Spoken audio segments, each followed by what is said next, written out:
So I think that Na'Vi needs to be a little bit more cautious on those peaks now as we get more into that slow portion of the match at 20 minutes in. It goes through, another one on that top side. Yeah, Na'Vi starting to suffer a little bit, and they have just allowed Falcons to push on through. There is that off angle still available. Six again needs to be careful. This is a position he wants to play to stay out of danger, but he knows that there are those sightlines for this next circle shift, which might accelerate this fight quite a bit, but instead will definitely slow it down once again. Both these teams know that they need to win, though. They are on the slow side of the circle, so can play this out quite a while.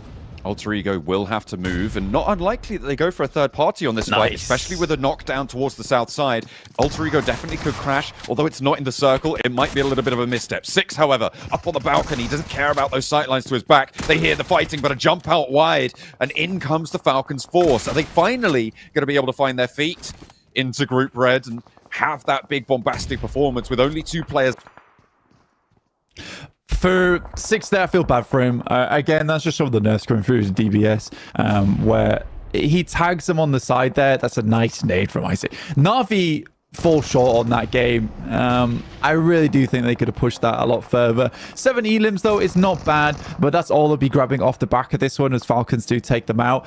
It was somewhat lukewarm in terms of their defense versus Falcons as they made that crossing. I think partly that's because they have to commit the time to the res. Six goes down at such an unfortunate moment for them, and I do think that is partly his fault on the fight, because I don't think he should have been peeking Alter Ego. They should have been way more focused over towards that Falcons crossing. Alter Ego was something that they wouldn't have had to deal with for a long time. I think it all comes back to a little bit on their initial crash, right? They got an opening to ASI8, but they didn't conclude that fight, and that may have forced them into suboptimal defense positions against that Falcons force approach, because Falcons were able to consume the ground that ASI8 were holding beneath them. And I feel like, sure, the hold wasn't super strong. Taking down one of the most formidable squads inside the lobby of Enigma Galaxy. Trade there onto Tongji Bao, but it's all for naught there. Tongji Bao do have those number advantages. Circle does not favor anyone. It's over towards the roadside. This is a very difficult circle to play in the end game. And again, this is a case where stage 7 is probably going to be the most important stage of finding those pickoffs and maintaining a full squad. Incilio down, try to move close to the shack that Furia hold, but will not work out. 6 teams now remain. Melosa launching a nade, only the one left in the back pocket. TJB, this was a really timely flex out for them. It looked a little bit messy, but they managed to get all of their players alive and kept back up to the north side. But they have to now roll down the hill. A light up for Longs, looks for 1, 2, Flowers there as well on the off angle, and Vengeance careen into a wall of lead. And they will meet their match on TJB's hold from the north side. But TJB, equally, they're going to have to move. The removal of Vengeance from that west side does make it a lot easier, though. Yeah, I mean, they understand that, look, there was the crash that happened down towards the southeast. That's likely both those teams gone. There was only one team that could really hold on that western side. So for Tongji Bao, there is now just this sense of, we control the northern edge. And it's going to be up to teams down on that south side to either fight against one another. We just need to have a little bit of interaction throughout the majority of this. You can see that it's around about a 62% chance of the win rate for Tongji Bao, and I would 100% agree with that fact. They have so much control in this lobby. Now, getting this close to Falcons is an interesting maneuver. They're within nade range, but that goes both ways. 676 looking to pull the pin here. They move away from the vehicle. You can see that smoke is dropping. They're playing outside of it, trying to confuse Falcons, but there's still nades in the back pocket. Icy has got 4 of them. A nade over that will isolate the angles. He's looking more towards the edge of the blue here. That looks like it might be on target, but it doesn't go quite long enough. The cook just a little bit too long. Up on the high ground, you've still got Longs going. Malloy still hiding out behind his little ridge, his little buggy, and Furia yet to leave their shack. I mean, with the amount of nades that Falcons had, yeah, I didn't like this roll-up from Tongji Bao. I think that they could have potentially set up a little bit further back there and just gone for shots like this as the circle started to push in. Instead, they try and get a forward outpost. You understand why they try and go for that. But again, they don't know the angles on the south side. I think that's the dangerous proportion. It was the advantage they had over on the north is that they knew they controlled all of that area. Again, this is dangerous, but okay. No way you can go for... How did he get away with that? Longs is there, up on the high ground. Didn't spot that, didn't even take shots.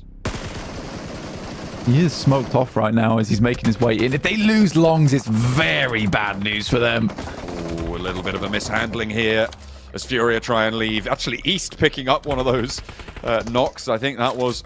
No, yep, there they are all out on the southwest side. Falcons actually getting the flush over towards Longs on the high ground as well.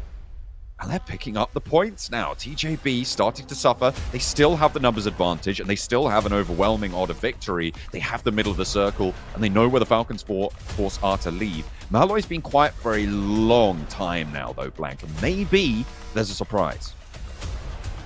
Well, they cleared out the players on that western side already. So it's a question whether TJB thinks that there isn't any more squads on that edge of the map. Good step up from Triple S. Instantly gets back down again, and Icy has to pull off some magical plays here. But Tongjival will find that one. Now there's one final player inside the lobby, and it is Malloy from Virtus Pro. This is probably the furthest we've seen Virtus Pro get into a game before, but this should be a win for Tongjival. Good step up from Malloy, though, on the M4 here, John. And they'll have used a lot of nades trying to get rid of Falcon Force, so not potentially super easy to get this one done. The middle of the circle has to be given up a little bit, and TJB not looking to push forwards. They're waiting for him to step up and go for the pair fire here. 676 and Triple S need to be careful, though. If you're overexposed, if you just get clipped, you could be in a 1v1 situation in a very dangerous spot. You can see no nades there, and he spotted Malloy for Virtus Pro. Still has one more player to deal with, but it's 676. Has to stand up, has to go for the dart out, and 676 stands up for the spray. Can't quite find it, and out in the open, finally it's put to bed as Flower gets back to his feet. I will find it. TJB able, with multiple times where it looked a little bit hairy, to close that game down. The fight versus Team Queso, the flex out on the north side, they keep everyone alive, and on the south side, they hold their nerve against Malloy. I just think that there was a situation there where the two players that dropped down on the east, if Icy was slightly more on target with those nades, it could have been an easy double for them. So an interesting maneuver from TJB, extremely aggressive, just like a lot have commended them for. But in the meantime, we send this back over to the desk as TJB gets a few more points on their tally. Yeah, a few more points. I think they'll be pretty happy about this, as well as Falcons getting their 10 eliminations in a third place, not to mention Virtus Pro getting a second place here. So some teams who desperately want to get some points going have been able to do so here in this match. But before we dive into the end of the game, we got to talk about the start of the game and how don't take shots at Na'Vi unless you're ready for the whole team to come at you. These guys were just straight driving by everybody, man. Beautiful shots off the car. It's good to see Na'Vi getting active. I mean, they're right there. I think right before this game, what were they in 4th place? So they definitely want to kind of keep that point gap, because they are starting to get a little bit of a point gap between 4th and 5th here, Mac. Yeah, Tionbell's just going to be scared as all hell of Na'Vi going forward. Like, no, okay, we'll drop on the opposite side of the map. We don't want Flip to just completely spray us down in the car. That was just too good of a spray. But yeah, here you go. TJB getting himself the chicken dinner. Good to see. And you were telling me just before we went on desk here, Jukes, that it kind of gave you some PL vibes, right? Oh, big time. Because, you know, in the 3rd day of PEL, these guys went from 9th place all the way to the top, baby. And they won that championship, won over 700 grand because of that. So now we're on day 3 here. They were in 7th prior to this game, and they definitely needed to put something big on the board so they can cross that point gap and hopefully put them in that running for top 3. And after a performance like this, you got to know they're right there. I feel like they're definitely a lot more comfortable in this lobby. Ever since day 1, they just, oh, okay, we see how this is working out now. We're just feeling the groove of things, and it's working pretty good. Tixie, no. But no. We're going to see the replays here, Jukes. Very soon, we're going to be seeing that insane triple man spray down from Longs on top of that shed. That was such a good spot to be at that point, because it's edge of circle, so you know you're not going to be having any possible bad off angle for you to get knocked from. They had info on Vengeance. He's like, yeah, I spot them. Should I take the shot? Yeah, just one spray down is going to be enough to get the triple knocks, and then the rest of the team helps him to get the confirms. Longs, that was literally the play to clear all of the northern side, and he did it so well. Oh my gosh, it's a dream scenario. Like, you know, every single player on the squad just lines up perfectly. Just one spray down the line, and you just get a ton of eliminations. So beautifully done from them. Navi as well put up some nice points on the board too. So I was kind of interested to see that we did have a couple of the top squads go out really early here. So I was hoping to see some of those teams in the mid-pack really pop off. And I think we did. I mean, we saw Alter Ego out in the late game.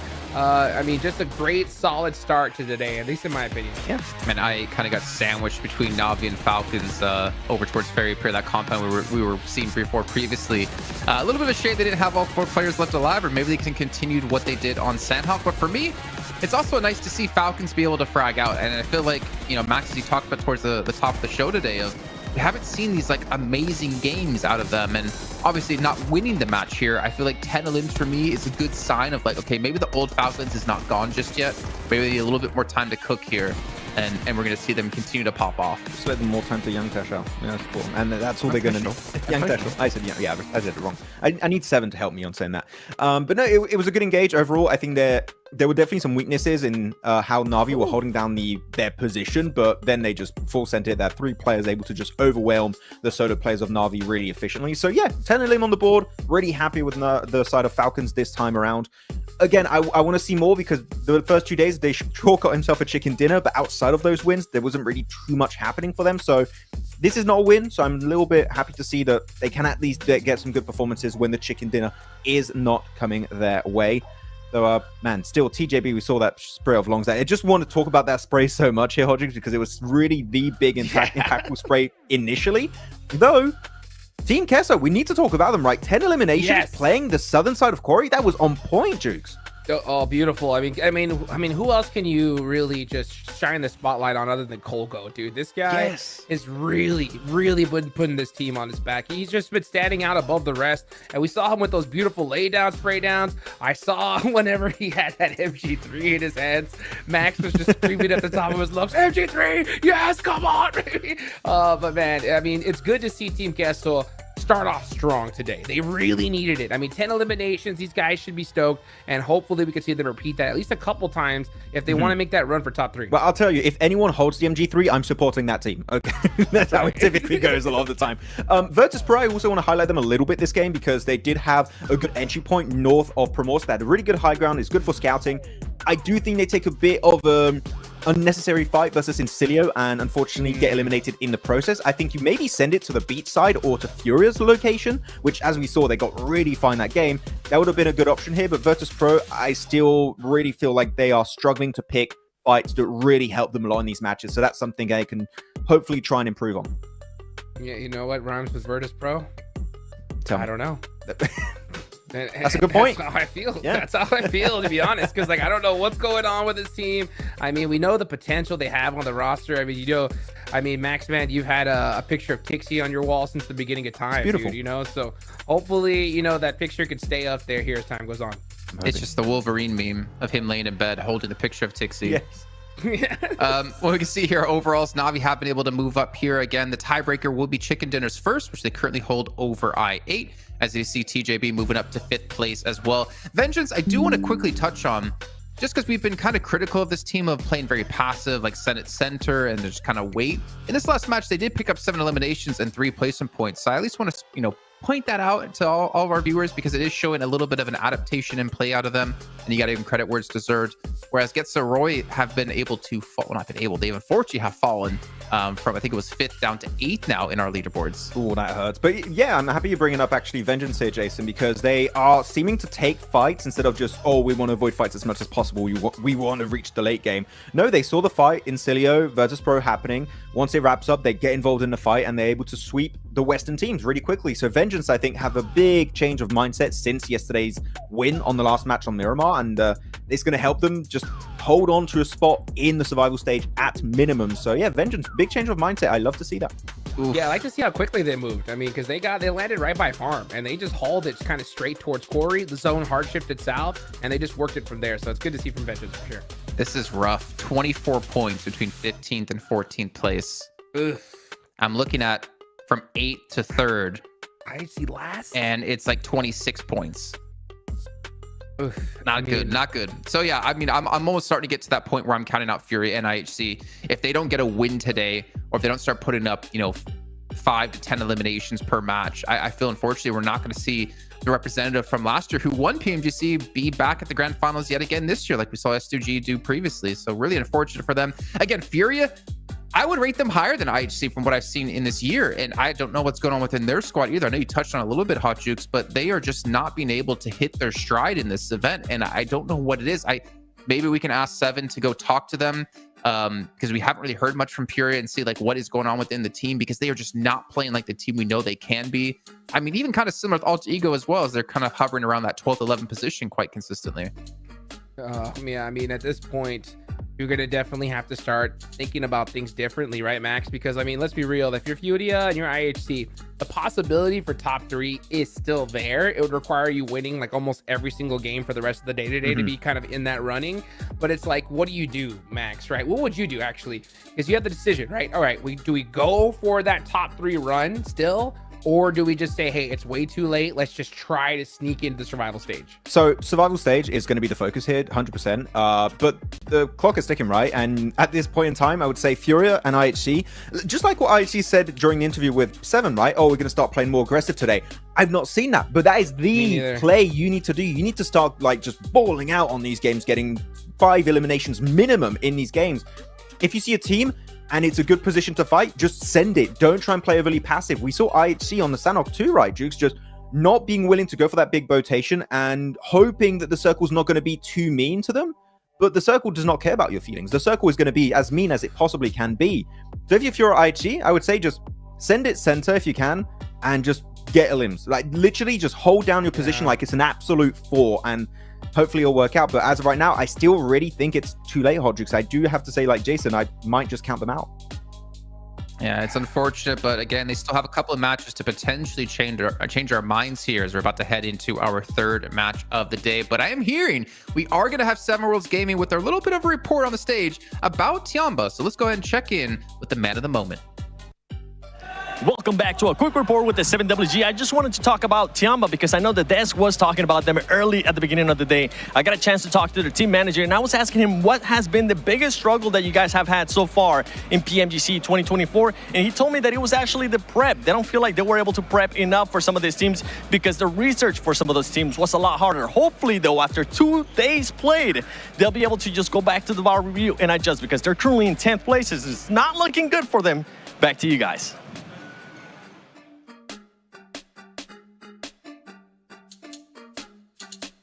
You really got to give credit to our production team of finding a microphone that makes it look normal size in his hand. Because if it was in my hand, that thing would barely be bigger than my hand. Yeah, hearing from Tiamba, obviously good to hear. And honestly, the pressure, I think for a team that, I mean, I had him in my top 3, man. Like I had him as one of the teams to easily get through this, considering what we saw at PMWC. They're not really hitting the stride they want to. And I feel like, again, that's just a testament to how good every region has gotten at PUBG Mobile. Crazy, man. It's crazy to see just how well everybody's improved. Everybody should know, what to do at this point, but it hurts to hear that Tiamba wasn't able to kind of get that prep that they needed done here, because they're definitely getting, outperformed by their Eastern brothers. Oh, sorry, he's just staring down the camera, man. He's always Redox. No. Why does he not like us? Who is he looking at? He's looking into our souls. Yeah, I'm scared by Redox. Oh my god. Joke's on him, I don't have one. Oh, but that would be Kalaris, but yeah. Whoa. But yeah, it has been rough times, and I kind of like this actually, because I feel like for the longest time in PUBG Mobile, it's always been the Chinese teams are the best in the world, and there was definitely a time when that was true. Looking back at Nova winning 2 PMGCs in a row, but like every region has really caught up to these teams, and the unfortunate part is when we see like regional clashes, like we had the the SCA, SA, and PER regional clash I guess it was kind of a long time ago. It was just all China. But I feel like when we get to these global stages, there's just too many good teams for them to be able to run away with. Yeah, and you have all these different metas, right? It's not like years ago where everyone would play a similar playstyle. No, I mean, just between Group Yellow and Group Red. Oh, Group Yellow, very center focused. Group Red, we're playing Edge. Wait, how the hell do you want us to adapt to this global scene? It becomes so hard, Artjuk. So I definitely get the struggle for them. I think that Tiamba right now, what they should focus on is at least surviving in top 11, making it to survival, and then you'll have that week and a half to prep for the teams that are going to be playing there. Of course, you've got group green that you'll be looking at also, so that's even better for them technically. So just survive to the survival stage, and then you'll have the time to do the prep that you feel like you didn't have time to do in the first place. I mean, let's be real. I mean, they're not that far away, right? I mean, what do they have, like 71 points right now? Top 3 is 106. So, I mean, one good game here, they could be in that show for top 3. So, I mean, if Tianba can hopefully, you know, make it happen. I mean, we heard from 7, right? They've had 2 days by now, right? So they definitely should be adjusted to these squads. So there's still plenty of time for them to get in top 3, but they got to start performing. And the reason why I'm really stressing that now more than ever is because we saw in Group Yellow just how toxic things get towards the last games, right? So you don't want to wait until then to really need like a crazy amount of points. So if they could pop off here, I mean, they'll be right there to be able to like, make it in top 3.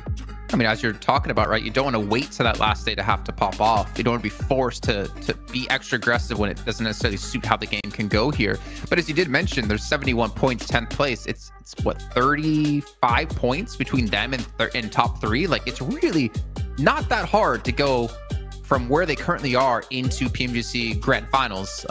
It's just about having those couple of good games and hitting a level of consistency here in arguably one of the toughest lobbies that you're going to have here in your career. Sure. But it is very doable for a lot of these teams. Like even Ultra Ego, there's technically in the running. I would even say FaZe Clan and VP are technically in the running as they're down to like 68, 64, 63 points. Mhm. It's just only the Fury and IHCs we're looking at of not really having that chance to bounce back for top 3. You know, well, that's something I kind of want to talk about because I kind of want to like go on the opposite side of you, Max, when the question I had earlier, right? Should you go for just the survival stage or should you go for top 3? And I think IHC kind of should have that mentality to go to top 3, right? Not saying that it's really going to happen, but like they need a win here. Like I'm as much as I would love to see them put up like 5 eliminations, you know, a game, whatever, they need like a 15 elimination chicken dinner to get them out of this hole at this point because like there's too much potential from these squads. Like even Tianba, if they wanted to make it to top 3, they need to do that same thing because I mean, look who's in that running. It's TJB, Falcons, you know, Enigma Galaxy, I8's going crazy. I mean, in one game, these guys can go off too. So like, man, I really need to see that from IHC. I want to get to see them in that mentality of like, man, we have to win in order to survive, period. Maybe just, you can also go another direction on that, is just forget about top 3, top 11, just trying to get these big games. I feel like we have teams at the bottom here, like Fury and Aichi, we mentioned them a few times already, Jukes, are seemingly a bit scared to engage or to rotate into strong positions because they're avoiding conflict. At least that's what I've been witnessing throughout these games. And I would just say try and get yourself a good game, which I know is very easy to say as an analyst. Like, just try harder. Just feel like it's a double point day. Here and yeah, exactly. But like, I feel like some teams put a lot of pressure on themselves. Oh, it's PMGC, we can't afford mistakes. But everyone does mistakes. Even IWNRX makes mistakes. Enigma Galaxy, i8, Navi, everyone does. So you, at some point, just go for these Hail Mary plays and try and make something happen for yourself, because if you're idle, like we've seen so far from a few of those bottom teams, nothing's going to happen for you. You cannot hope that other teams are just going to give their points to you and just get eliminated by you super easily. No, they're going to fight tooth and nail to survive, and you need to do the same thing if you want to have the hope of continuing further in this year's PMGC. Yeah, you know what? I think you hit the nail on the head there, bro. I really do think you hit with the word Hail Mary plays, right? And I think that's where the mindset they need to be in, because let's be real, I think the reason why we're seeing every single region be kind of at the same level here, Jason, is because the secret sauce is out already, right? These teams know what to do. Like, all right, hey, if we get blessed with the circle, we get a good position, we're gonna win this game 99% of the time, unless we just make a big mistake, right? But the teams that are on those edge plays, they're like, all right, we're not going to win this game. Let's turn around and just get some eliminations, right? And put some points on the board. But teams like IHC, they could make the decision to be like, all right, we're not going to win. Let's just put something on the board. Or we could go for the Hail Mary, push on this team. And if we win this fight, we could win the game. And I think they're at that stage now, Max, where they got to go for those plays in order to make a miracle happen here. I'd have to say, you know, in simple terms, you got to stare down the lobby like Redox stares down the camera. If you can do that, you will be successful and you'll make it in top 3 for sure. Well, you know, speaking of trying to be successful here, I think a big talking point of day 1 was we see a lot of edge play. Day 2, I felt like we kind of saw a little bit more center play, but still a little bit of edge. I'm just curious if you guys had any thoughts about if we've seen adaptations in the lobby alone about what's being successful. I'll tell you what, in this last game, everybody was playing Edge, and it wasn't their You choice. had to. Yeah, it wasn't their choice at all. And I mean, it kind of goes either way. I mean, you know, that's what I'm saying is like certain teams realize like, yeah, you know what? This rotation to center is going to be too difficult. So let's just focus on just wiping teams out on the edge, put some eliminations on the board, because that's how you win championships, right? You got to put 5 to 6 points a game if you get a bad zone. And then when you get the circle, you got to put up a 20-point plus game, right? So, I mean, at a certain point, though, you got to just decide, hey, 5 points ain't enough, Max. You got to go for the big game. I think sometimes, or you can just be, you know, your IWNRX, your Enigma Galaxy, your IA, and they do that in eliminations almost per game. Yeah. It's like, yeah, we're just going to exactly. cruise by. We're just going to always be in top 3. And that's why currently the top 3, top 4 has changed very little throughout this group for Group Red, is because they keep getting those eliminations. So sure, Falcons, Gets a Roy, TJB, Tiamba, they can get sometimes these big games. But when the top 4 is so damn consistent on the elimination front of things, it makes it so hard to breach that top 3, top 4 situation. So you're just hoping one of those teams falters at the end if you want to make in top 3. But as of right now, that doesn't seem to be the case. Well, speaking of consistency, one of the most consistent things about these shows is the awesome commentary by the two gentlemen going to be taken away here on Erangel, John Allen and Blake. Hey, look at that. Jason was really nice to us just then. I'm a big fan. Let's keep that up. Let's keep that going. Let's get that to be one of the most consistent things of the PMGC Group Red, because we're getting underway with match number 15. Point path from the eastern side over towards the west on Quarry. Nicer plane path than we saw on our last game as we head into match 3 of Erangel. And yeah, Jason was quite nice to us, which is always nice. I think it's because you hit him up with the old. You have 3 modes, and so he's entering a 4th mode. Whoa, that's incredible. He's going into Gear 4. That's crazy. That's Gear an 4's anime good. thing, right? Right. Yeah. Nice. Yes. Let's go. One Piece mentioned. Max Man going off right now. Oh dear. Plane path from Lipovka over towards the west coast. So again, fairly nice and easy for our teams to get down to the ground. Hopefully no casualties to be seen, but never say never. We saw IWNRX with some crazy hot drop on the previous game, previous day rather, early on in the matches, but doesn't look like we're going to see that here. Yeah, this is a little bit easier for teams to move on down towards. I think right now, like the boys on the desk were saying, there are going to be some Hail Marys required going into match 3. We have 9 games remaining, 10 including this one, which is always going to be rough for some squads because now you have to risk it all. And it's very difficult right now, especially because this is the first time we're seeing in groups at least a bit more of a point sponge towards the top side of the lobby and very, very equal tallies towards 8th downwards. So you see 78 points right now for Getso Roy, with 14th being with 63. This is all changeable in one match. One match is all it requires for some of our teams down towards going home scenarios to get into going to survival stage. Triple S, figure out which seat you're going to sit in. Come on, be reasonable. Stop jumping about. He'll turn that car around, take you back over to Rozhok, and then you'll have to deal with Getso Roy. And how would you like that? I don't think you like that very much. Goodness me. Worst sort of passenger, you know? Can't keep still. Furia over in Yasnaya Poliana. Again, a split drop on this area. This time, though, with Na'Vi, not with Virtus Pro. Yeah, and I think for Na'Vi, it's much easier for them over towards Yaz. This is where they're usually dropping, rather than Mini Milta down towards that south side. This is where they prefer to drop. They actually don't loot here for a very long time, though, which I always find very curious, honestly. Typically, they'll have a very cursory loot in this area, though, to be fair, from looking what some of these players have on board, they seem to be already fairly well looted. But they tend to get themselves out of dodge. But with a circle that heads over towards this northeast side, it's not massively necessary to scout out too far. I think a lot more teams have been studying the circles as well, where Mansion and the eastern edge of the map were a little bit more open, allowing Na'Vi to make some of those rotates out there. But this time around, you got Team Queso towards the south and Alter Ego taking up more presence on Mansion as well as Lipovka. Pretty basic split. A lot of times, if you drop Lipovka, you do want to have 2 outposts on that western side, which is what Alter Rodrigo's doing with Alva as well as Rosemary, because Lipovka's very hard to scout from. I know what's happening off in the distance. So if you are playing in a 4-man squad at home, yeah, try this out. Could be something that can improve your performance. You love to see that. Always good to get a little bit better every day. That's all you've got to do. Beat yourself from yesterday. It's a life lesson from John Allen from Blank. There you go. I was just thinking back to last game a little bit, Blank, because Virtus Pro dropped in East Yaz. Na'Vi weren't there. Do you think Virtus Pro were trying to hot drop onto Na'Vi? I'm not sure. Maybe, possibly. I actually don't know. I think honestly, if you're Virtus Pro, I don't think hot dropping on Na'Vi is the greatest and latest of ideas, but certainly something to go for. Remember, the keyword of the day right now, according to Jukes, is the Hail Mary.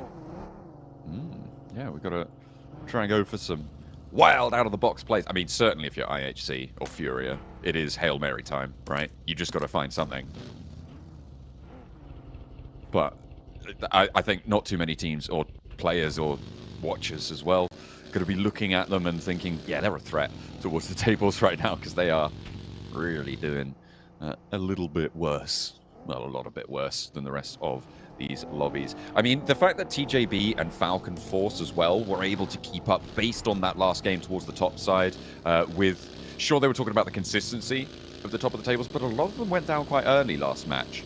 And that did allow TJB and Falcon's Force to get out to the inside, rather towards the outside of the track. Goodness me, got to get my prepositions right. But yeah, they are going to have an outside chance to jump up towards those top 3 based on that last game, almost alone. It is interesting. I mean, you look at the leaderboards right now, I'm sure you guys have noticed already. Nickman Galaxy 105, ASI8 106, Na'Vi 106. It's really close grouping. Tongjibao and Falcons, though, off that last game, nicely done. 94 points and 96. Opening up that lead a little bit, allowing more teams to make their way through. And this has happened quite frequently through Group Red, where some of our top teams, that performance has died out a little bit, allowing some of our other teams to catch up somewhat. I think for Tongjibao, this is a team that absolutely is gunning for a top 3. They deserve a top 3. Seven was talking about preparation. In the meantime, I think that's fair enough. Honestly, for the Chinese region, they have so many games, and it is a really rigorous schedule that they have to go through on their side, and the amount of games they have to play. So getting ready for some of these international tournaments is always sometimes a little bit difficult. But for Tongjibao, like I said, adaptation is something that can happen quite quickly for a strong team like this. Vengeance getting pushed off the high ground here. IWNRX moving them aside over towards Potato Hill. Lily is very unlikely to get back up here, but it's possible. I mean, the crawlbacks can come through, but no, that nade sealed the deal. The tag on the damage from Frozen. Good news for IWNRX, adding a point to their tally early on. First blood is drawn. It's a lot of nades, though, for one Elam. For IWNRX, they're not going to get a lot of those back either, down towards the southwest edge. So a huge amount of utility expended. Now, I think that what they assumed was there was a ton more players behind this hilltop that they would be throwing nades over towards, but realistically, Lily was just that forward vanguard, playing as a somewhat of a scout role. So if IWNRX, I think they'll be pretty unhappy with how that panned out, because as we all know, grenades are hugely important in this game. You want to have a big tally of those on board at any point, and there was no way to replenish.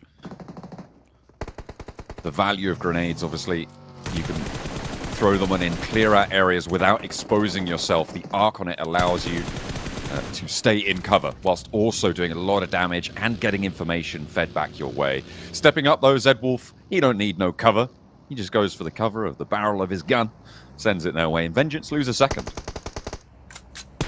And they're looking for more on the tally as well. So the rest of Vengeance are sent away, down to just the 2 players now. And IWNRX carved themselves up a nice bit of space down towards this south side. They'll get the death crate as well. So I think what they were thinking right now is that we really want to loot that crate from Lily. but we also want a little bit more value out of this to steal some more utility away to replenish some of our supplies. So it makes sense that they get a bit more aggressive on this push over towards them as Vengeance look to roll out. And it's good timing on it as well, just before the circle pop, because you know these players are going to be getting into vehicles to make their next rotation forward. And that next rotation is far towards the north side. It is a real hard shift over towards Severny Way as well as shooting range. And I don't think a lot of teams were prepared for it. TJB set up in the compound in the center of this big north shift. Goodness me, nice and safe for them. Nigba Galaxy, Falcons Force, I think that's probably one of the more dangerous areas of this crossing, but Falcons Force managed to get through nice and quickly and straight up towards Getso Roy. A little bit further on into this one, but still quite close to that central river that runs through from Yasnaya over towards Georgia Pole. Getso Roy have the gas station with an outpost anyway, not too much presence being felt there, but they can establish a swing around the east side for Furia. They've put Kayovsky up in the distance a little bit earlier on so they can regroup up to that north side. Yeah, for Furia, again, I do feel bad for them. I don't think this is a bad team. I think they have good squad mates on side. They come from a region that is very aggressive, and also, if you are from that region in general, you are made in fire, essentially, forged in the flames of combat in Brazil. So I think for Furia, they are a strong team, and they've had to deal with some of the craziest players in the world in terms of being aggressive and mechanical skill. So I don't think that Furia's a bad team. I just think that they've had a bad hand of it here over in Group Red. They're playing into squads who are very tactically minded, and they are getting caught off a fair few times. Some of their fights just aren't going their way with unexpected third parties coming through. Na'Vi do lose Lemon on the approach to Alter Ego, which is not great. It's a pretty heavy hit to them. And Alter Ego looking like they just get across that road and out of the way now. Yeah, they didn't quite have the speed to get Na'Vi in there before Alter Ego could lay claim to it. A nice win on that trade. You see Rosemary picks up that point. Very valuable position for Alter Ego. You can see they're sending players out to scout the surrounding hills as well. They know they can't just get into this spot and try and play from there. There is still the rest of the game to go because we're only in stage 2 and they're a little bit towards the edge. So it's unlikely that they're going to be in the circles for maybe in 2 stages time.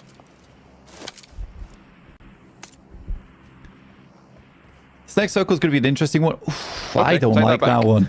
Yeah, do not like this circle whatsoever. I don't think a lot of players like this circle either, to be honest with you, with Yaz Lake cutting out a lot of that on the northeast side. The worst part about it, though, is that it cuts out the most northeast edge of Yaz Lake, preventing those rotates from coming through in this mid game, because that's going to get cut out by blue very shortly. And yes, right now in stage 2, stage 3, it's a possibility to make those rotates through, but that's a decision that you have to confirm on. So a lot of your other rotates are going to come through on the Rozhok bridges as well as Yaz West Bridge. It's difficult. I think this is more of a game where it's a case of pick a spot. If it's good, play off the back of it. If it's bad, you're going to have to make some difficult choices in the future. The team I'm looking at right now in terms of a strong potential position is IWNRX blank. They were hard on the southeast side, and that was before a pretty nasty spot for them to be in. But given this circle, they can move up towards the hill that sits to the west of that god compound overlooking Yasnaya Fields, and potentially have a massive stronghold on the southeast edge. They've already got 2 elims. It's going to be so difficult for teams to break through to their location. I feel like IWNRX could be onto a good game. The difficulty, of course, is if it shifts to that northwest side. But as you said, just like the other teams, it's kind of a coin flip at this point as to which side of the river you go for. And having a brilliantly strong position on one side is better than having a weak positions to both. Yeah, you just want to take a spot that you can play out for the rest of the game. And sure, IWNRX are quite close to that edge side, but yeah, they have control over teams that are coming through. I quite like Falcon's spot at the moment. It is incredibly dangerous, but I respect it nonetheless. They're playing that bridge crossing. I think they're on the bank sides as well. And this does give them the opportunity to move over towards that north and south side. The difficulty comes where teams start crossing in droves, but I think most teams right now on this circle are just kind of in this situation where they have to make it back towards some of the positions they scouted earlier. They have to move away from shooting range, which I think a lot of teams try to get into early on. So Falcons are fairly safe. Whew. Damn, that's some nasty shots from Longs. A double roll-up as well coming on through. Getso, Roy, Virtus Pro. Actually, it's a triple roll-up, I guess, technically. TJB going to stop in their tracks. They see two teams fighting. They've already managed to take some shots over this way, and Malo is the next to go down to them. Getso, Roy assisted on their roll-up by a big nade as well, coming in through from Duque there. Able to take Virtus Pro down. They were caught in the mix of three teams all rolling on up to this one compound, and that's what you were talking about, Blank. Teams are just going to have to go for these positions that maybe they've seen something from earlier, but everybody had the same idea in this instance. Yeah, it's difficult. There's no easy choice a lot of times in these circles where you're backtracking. Obviously, a lot of teams would have wanted to take those compounds that sat a little bit over towards that northwest side, which is now where a lot of teams will have to go. Falcons, I want to see a quick rollout here to try and take control of that plateau on that northern edge. I think sticking around here for too long might be bad for business, but at the very least, they can try and control some area. I think their worry is that a lot of these eastern teams will have sightlines over towards them if they try to take some fights with some of the teams coming through from that southern side. But yeah, I definitely have high hopes for Falcons in this game. IHC. Not seeing that aggression that was promised. You know, maybe circle dependent, maybe, but it's not really been the case so far. Certainly not been winning if they have been finding aggressive positions, but they go for a long wrap around out in the blue. It is stage 4, so it's survivable, but it's going to start to hurt now, especially once this circle closes on up, so they need to be quick and take an aggressive fight. Unfortunately, TJB sit on that western side. It's a difficult barrier to break. Falcons Force spotting IWNRX as they try and make their push up towards that river, but there is a little bit of a response. However, it's going both ways. A crash onto their position, a knock over towards top, but Falcons Force are staying very healthy, and IWNRX going down to one player here. Just Zedwolf, a potential roll-up from Team Queso as well, off in the distance, as Zedwolf goes down. Top spot once again, taken out early, and the roll-up can be rebuffed once more by Falcons Force. I actually don't mind this. I didn't expect them to go for this, but this is a very aggressive hold on the southern bridge, playing underneath it as well.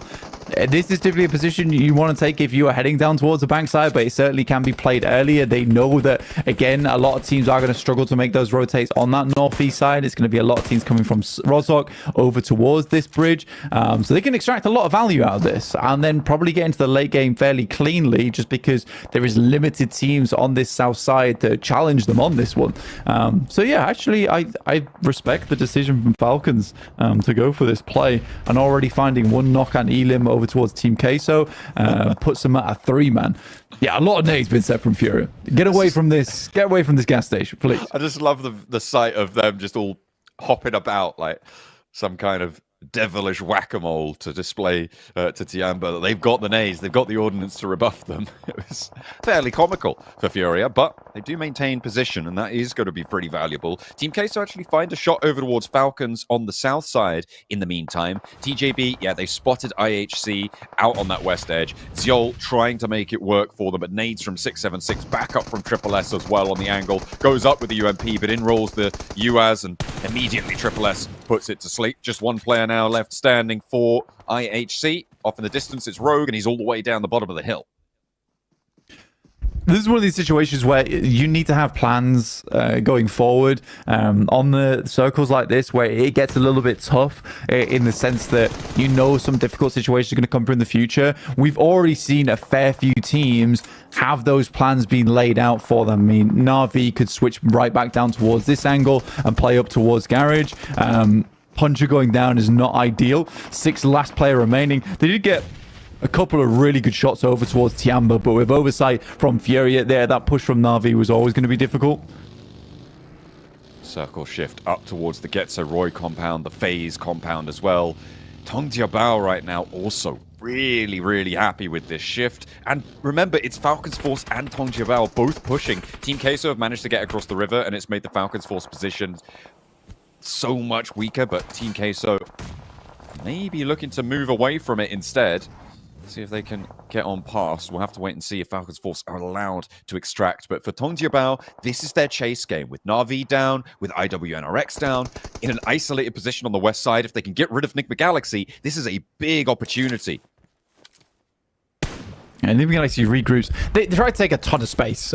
It was greedy. It was really greedy, in fact, to head over towards that western side. But it was equally well played from Tong Jiabao to realize where those players were coming from and then shut them down as they made that entry. Because there was that possibility for Nigma Galaxy to go unchecked as they breached that ridge side. But with Tong Jiabao already finishing a lot of fights off towards that east, they could put a lot of attention down towards that south side. And this is the beauty of Tong Jiabao, who is a team that is a clean finisher. Over on those fights, they do not wait around for them to finish. They are quick to the chase, just like this, finding an extra 2 eliminations in the back pocket. Yeah, wonderful stuff right now from Tong Jiabao. 2 players down though, and it is Triple S and Longs left remaining, but with ST3N going down there for Incilio, now Tong Jiabao can go for a quick reset. Another knock over towards 626 as well. Tong Jiabao, yes, you're right, they can go for a little bit of a reset here, but they need to be very careful with Incilio having a little bit of a nosy over their way. ASI8 blank, by the way, they are still alive. 4 elims playing on this eastern side. They took a knock there, and that's on IQ. So these 2 players you can see in the buggy, they're moving up to try and get the res. He's a lot further north than they are, and potentially that's the position they were going for anyway. That's only going to hurry things up. However, that does allow Falcons Force to play on with 2 and be uncontested on their lead from the bridge. They're not in the circle, but they have a little bit more freedom.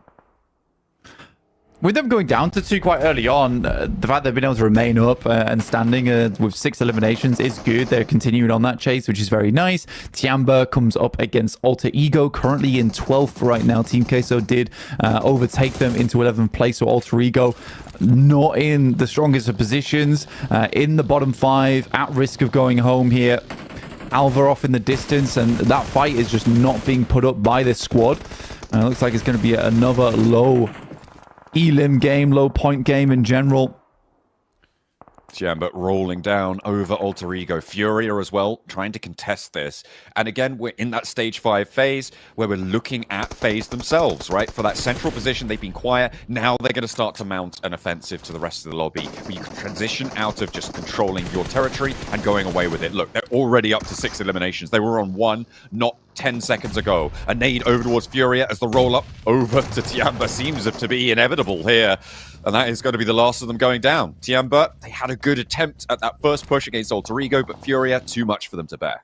Yeah, it's a really strong rollout from Furia. I don't think Tiamba expected it with how safe the guys from Furia were playing inside of gas station. For them to explode out of locale like that whilst Tiamba was trying to get the refresh on loot coming through from Alter Ego, it was a very unexpected play, like I say, and I think Tiamba just wasn't quite ready for it. So they go down in a game where they could have got a lot more points off the back of this one. And this starts one of the few strong matches for Furia. We've seen them in a couple of ending circles now already today, and some of that playstyle we see over in their region starting to come back a little bit now. Nigma Galaxy still in with 3. On the south side, they've been playing the Roshok Bridge crossing blank, and we saw the strength that Falcons Force were able to have on the bridge out to the east. Unfortunately, the zone didn't keep them in. Nigma Galaxy, they were a little bit more fortunate with that circle shift, keeping that bridge position in. Tong Jiabao on the west, they have the hill out to their east to play up towards. Getzo Roy in the north compound and FaZe on the east. These are the crucial factors. FaZe, they're really out in the cold on this one. Sorry, Furia really out in the cold on this one. A wall crossing to make. You need loads of smokes to make it happen as well. And with Zunda actually finding the first knock over towards Furia, that's good. There is a ton of sight lines available though, so for any team trying to poke up to take shots over towards Furia, they are getting shot at by the other team, so are taking that opportunity for themselves as well. So that's allowed Furia to get slightly further into this game. They did lose 1 player for it. FaZe though going for something very aggressive. Big amount of nades been sent across. Good one heads forward over towards Guster. He steps back in the last moment. The nade explodes in his face, but won't quite take him down. Look at Mormon on this off angle as well for FaZe. They really just want to choke this fight out, leave Furia in the blue zone, give them no options to play but walk into a wall of nades. And Ventoras actually doesn't even want to wait that long. He's scouting out, he's moving in with the vehicle, trying to get a swipe through. I mean, maybe you pick up a player, but you certainly get information. You know they're all playing here now, and in comes the crash. Do they look towards Getso Roy? I don't think so. I feel like this is the fight that they just have to take. Ventoras is going to try and hound them down, and Mormon's ready to receive. They crash onto the flank of FaZe, and that might be catastrophic for them. They do manage to take the knock, but they're already on their way. The fold back needs to come through from FaZe. Pick your player back up, get him back into the circle, because it is going to be stage 6. That tick down is too harsh. Into the vehicle, can you find the pack away and get back in? Because you might just lose a player for it. Koyovsky wants to spray down and catches both of them. It's a hella smart play from FaZe. The fact on Furia, the fact they were able to watch over towards Mormon, they saw that Ventura scouted forward, saw none of them were in vehicles. Then at that moment, as soon as he leaves away, they all make that surprise maneuver off towards the sidelines. Realistically, FaZe thought they had them dead to rights there, but the amount of smokes that were in play for both teams limited either side's sightlines. And I think having a solo off angle there actually really hurts FaZe in that situation. Getso Roy now even having a peek over towards FaZe, who are now down to 2 players, and a game that could have been massively in their favor suddenly is removed from them, and Furia makes one hell of a rotate through no man's land. Tongji Bao with a really big potential game on their hands here, Blank, because they were already up to those 8 elims. Look at those standings. Currently, Na'Vi, they are dead level. The tiebreaker going to Na'Vi, but the placements for TJB haven't been added on yet. When you consider Nick McGalaxy could be going down here and now, their placements are going to be fairly low. A good opportunity. A roll up from Getso Roy as well to the FaZe compound. They're shredded down to 2. That's going to make it so much harder, but they're going to give it a good go. Nade in. That's not going to be good enough there. Finds one on the flank, and it's Mela to try and strafe across, takes one, but the rest is all up to Getso Roy. Yes, or I lose car on that situation. But yeah, good fight there. Well played on the shotgun with the nade through the door line. You kind of just pre-fire the door there, and there's not much the player can do from inside that location. For Tongji Bao, though, yeah, very much an opportunity to confirm into that top 3. This seems to just be the MO of Tongji Bao, with some quiet games here and there, followed by massive blinding matches, which really blows the opposition out of the water. Again, that consistency maybe not quite there for Tongji Bao at the moment, but the speed at which they're able to get those engines rolling and hit max velocity in these matches, very astounding. Very, very astounding. I thought you were just going to stop at hit max. I was like, what did he do? Goodness me. The side swipe over towards Nick the Galaxy. With Ralph down, he can fully engage those big brain gears to try and figure out what to do. But unfortunately, getting off a cliffside where you have full sight lines from a team that just wants to spray you down, wants to take your spot on the tables, you can't outstrat that. It's impossible. You can outsmart so many things, but you can't outsmart a bullet. You cannot. No, absolutely. Unless you're psychic, in which case maybe you could use your side powers to stop it in midair. But that is not a part of PUBG Mobile. What is part of PUBG Mobile is this hold coming through from Tongji Bao. Again, this is very well set up, and it's very obvious that they've had a similar circle to this before, because where they're playing and the control they've had over that plateau that looks down towards that south side, incredible stuff. Already up to 11 eliminations. Would not be surprised to see Tongji Bao finish out both of these opposing teams now, as they get this really nice lineup on the western side as we're crunching in towards stage 9. It has just been a great game from start to finish here from Tongji Bao. Yes, they had the circle at start, but their control has been phenomenal. It's been this iron grip over the lobby on the western side. I don't think anyone's really been able to challenge it. It's been really well marshaled from the high ground here for Tongji Bao. Getso Roy, 3 players. Furia with 3 as well. That high ground there that Tongji Bao now fully control will have to be left in a moment.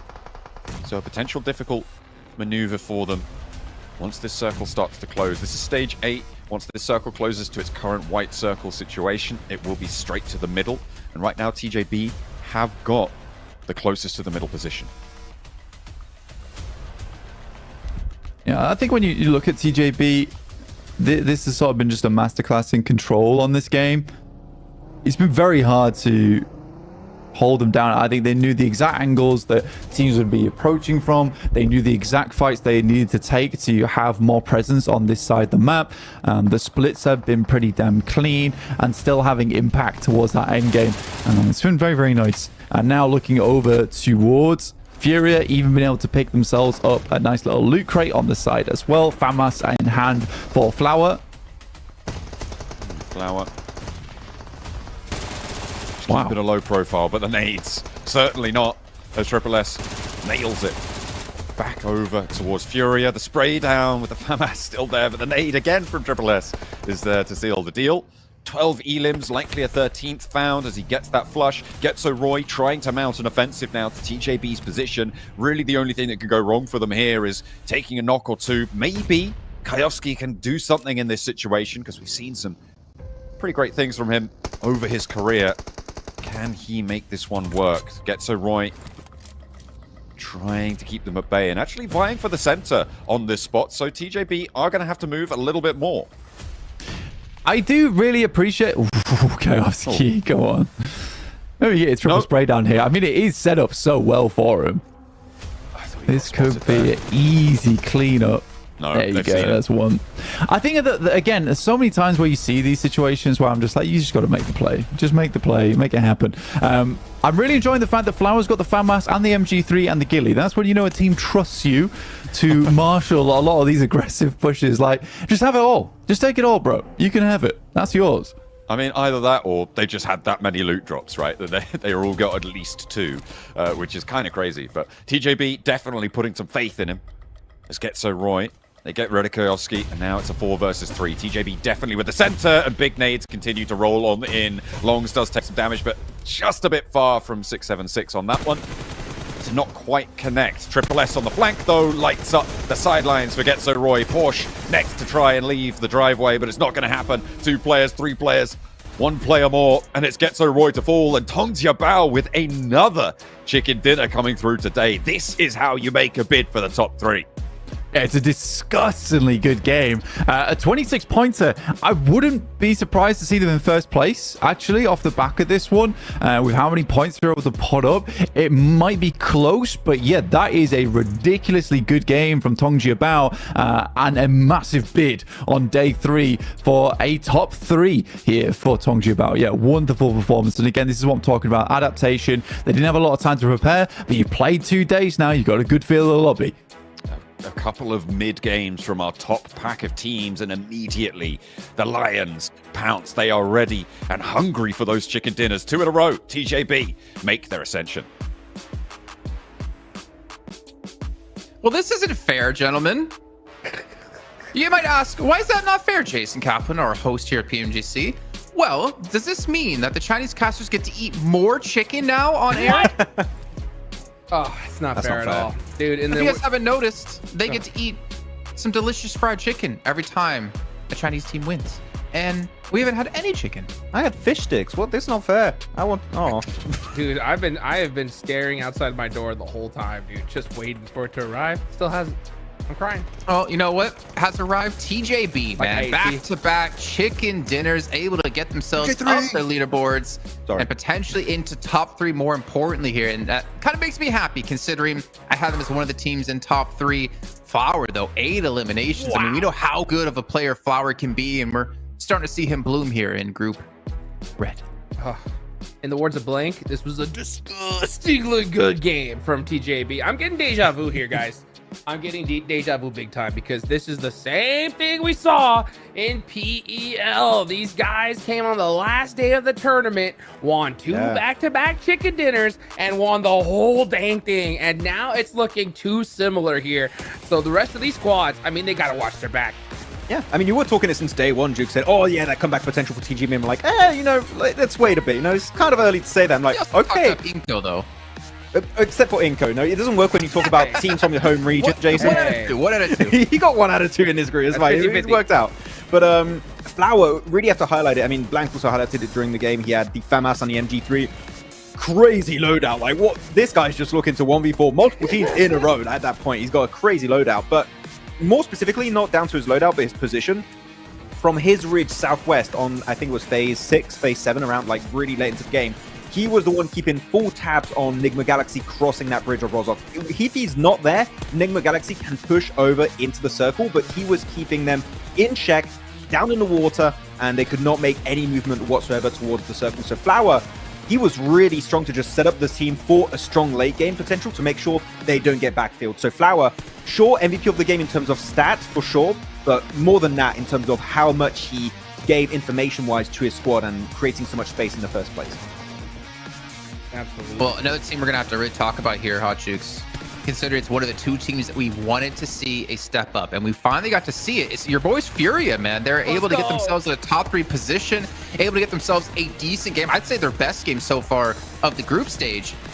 And that is a small little inkling to what we could see more out of Furia, but they have to be able to maintain this pace if they want to get into top 11. Yeah, I'm gonna do this one for 7. You guys ready? Do No. Oh, okay. It's on a very, you're Thank questioning it like, maybe That was do better. Brazil? Right, Maybe?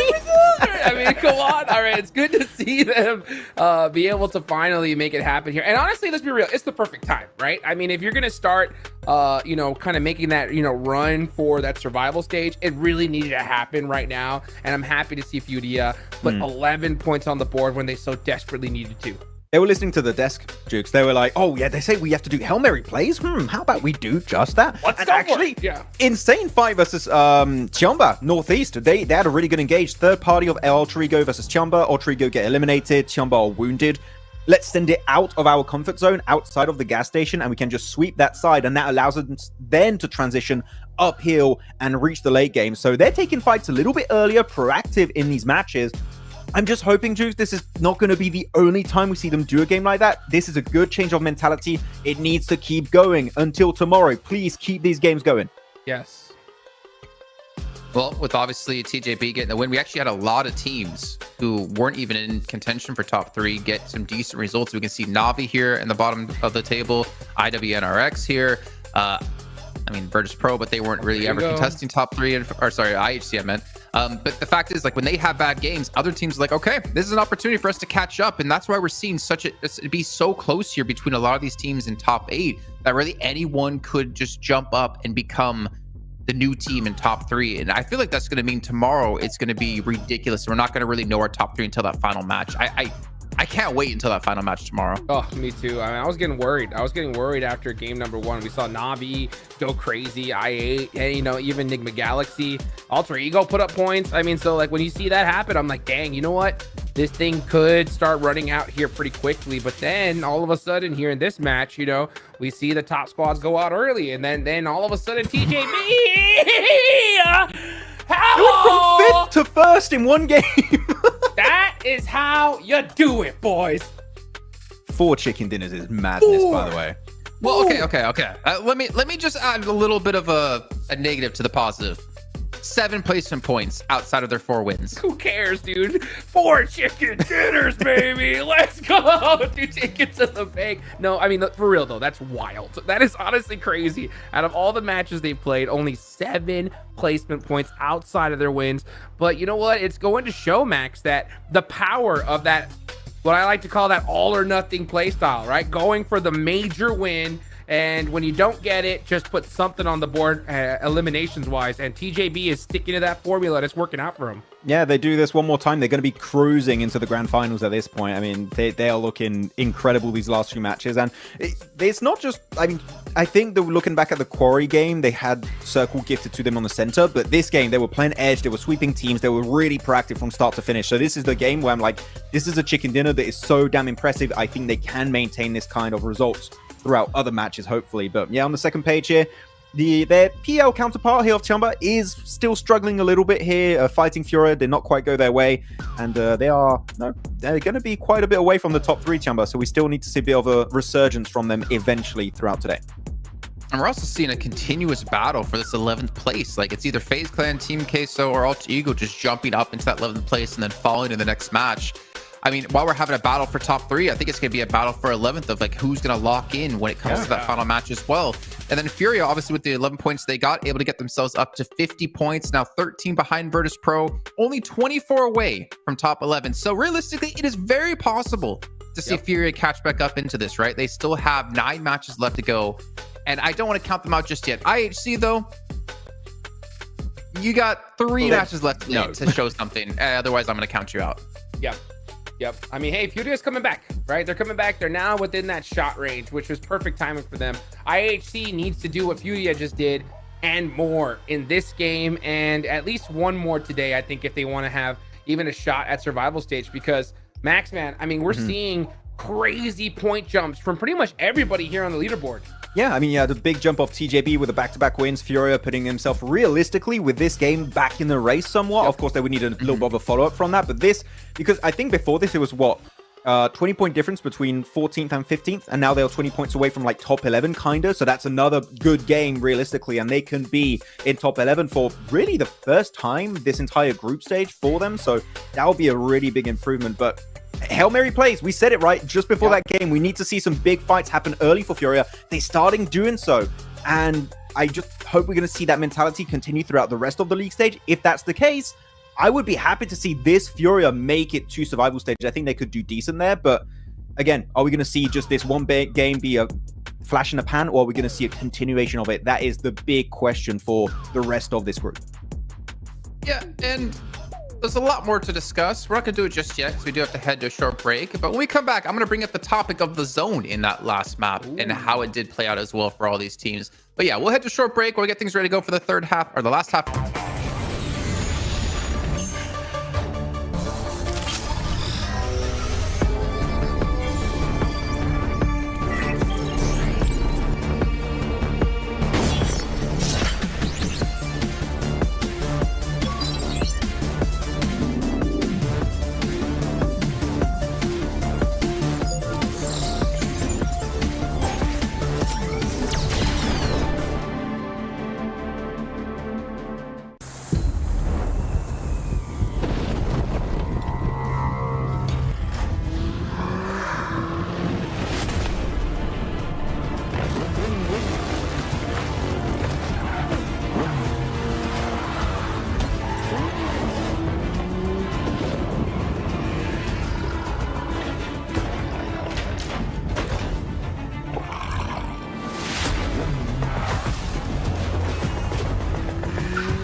Welcome back to Group Red Day 3 as we hit the halfway mark of today. And I'm actually joined by none other than the team manager from Navi, 40. How are you feeling today? How are you guys performing? Okay, so for today we have a good start, Sunhawk game, and let's see what will happen in the other next games. Right on. Well, one of the maps that you guys have actually been struggling on has been Miramar. You guys are currently averaging about 2.5 eliminations. Do you guys feel like you're going to be doing something different today? Okay. To be honest, in Miramar we have like a very bad zones. So let's say this 2 games, and if we have the same zone, we will try to do our best and get how much point we can get from Miramar. Let's say 20. Not bad. 10 points per match. Why? Why 10? We take a chicken and too soon, maybe? How many you want? I want 2 chicken. All right, we're getting greedy with it. Well, you know what? Let's actually reflect back a little bit more because we have played 2.5 days so far with this group. Has any team surprised you guys, or has any teams made your guys' life a little bit harder?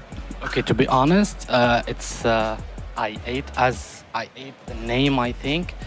I8? Yeah, we have like a little bit drop clashing before the games, before anything, military base, and so much social media happen.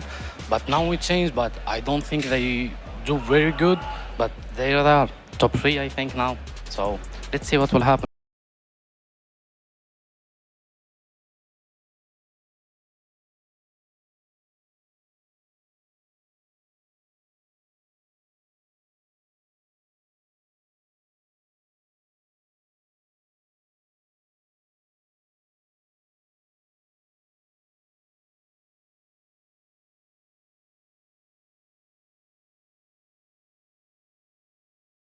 Get that man to host. Forget Seven. Get him out of here, man. He knew exactly what to do. Yeah, thank you. See you guys. Like, come on. Let's go. So respectful indeed. But yeah, I mean, obviously love to see 2 chicken dinners for Miramar back to back. Gonna be tough though, since every team is gunning for every single chicken dinner left in our lobby. But before we went to break, I did talk about how I wanted to discuss the zones, because the 3 teams in our top 3, you had Getzeroy from Razak, you had Furia from West Yasnaya, and then you had TJB from Severny. It was kind of an easy zone for them to play out. However, in terms of Fury in particular, Max, I know you were talking about, we definitely saw a change up in their style. They were looking for eliminations. They were hunting, especially towards gas station. Yeah, they saw what was successful for the teams at the top, which is a sweeping edge play style in this lobby. And Fury like, we'll do a little bit of that. A little bit of column A, a little bit of column B, and we'll just start to play a little bit more aggressive on the edge this time around. And it worked out great to just sweep away the likes of Ultrigo and Chumba. Then they can go uphill towards the side of FaZe. And actually, they even had a good roll up onto FaZe itself, right? But this circle in particular was very advantageous for a lot of those Northern West squads, Jason, because I checked on phase 1, about 70% of the circle was south or east of the river, and you have a big northwestern shift. All the teams are just getting completely obliterated down on those southern sides, which is why teams like TJB understood, well, if we just hold down these entry points like the bridges of Nigma Galaxy north of Rozhok, we're going to have an absolute field day this match. So they understood how the teams are going to respond to circles, which is very important when you get circles like this specifically, and you can just abuse it to its max potential. So yeah, a lot of teams like Furia, TJB played it as it should when you get these type of rough hardship circles. Yeah. Rough is an understatement. This is like the most disgusting zone, I think, when it comes to Air and Gale, because it's bad. You know, it's yeah, when you have that river right down the middle, you have to make a literal bet. Like, okay, do we go to the north side? Do we go to the south side? And if the zone hard shifts to one or the other, we're most likely going to have a really badass game, right? Beautia, they were kind of central position on that north side, right? Near shooting range. Boom, we see a circle hard shift east. They have an easy route on in to the northern side of it, and that's still pretty split, right? I mean, as soon as we saw that hard shift, Max, we were both like, ugh, like this one is gonna be yeah, this is gonna be disgusting.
and Navi. They are right there. My eyes are going to be on them because they really need to start clutching things up. They don't want to wait till that last day to try to make it to the grand finals. So I'm expecting them to be a little bit extra urgent here and maybe a little extra risky because now it's time. You got to risk it to get the biscuit. All right, well, Max, you had Furia, you had IHC, and you had Virtus Pro in there. The bottom three, because they need to do something, Jason. It's about time. We see some big play, especially from Virtus Pro. Please stop losing 2v1s. I've been hurt too many times in these matches.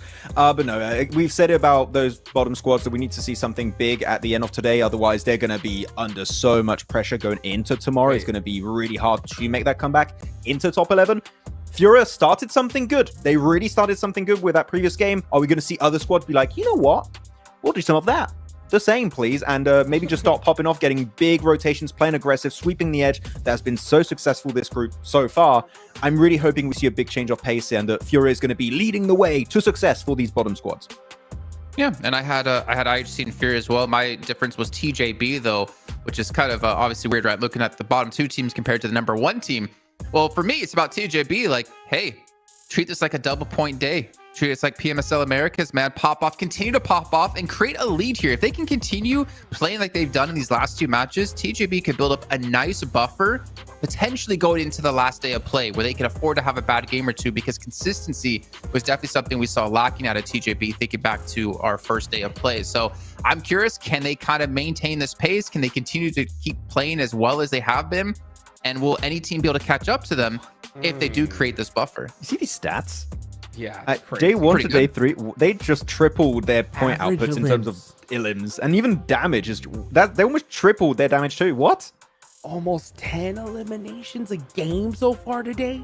That is ridiculous. I think that was what that was IH Stream, right? Their goal on day one to put up 70 points. They're on trend. They're literally on pace to be able to hit that. That's wild. We only play 3 matches out of the game, right? We expect that average normally to trend downwards, unless if they keep this average remotely close to what it is right now.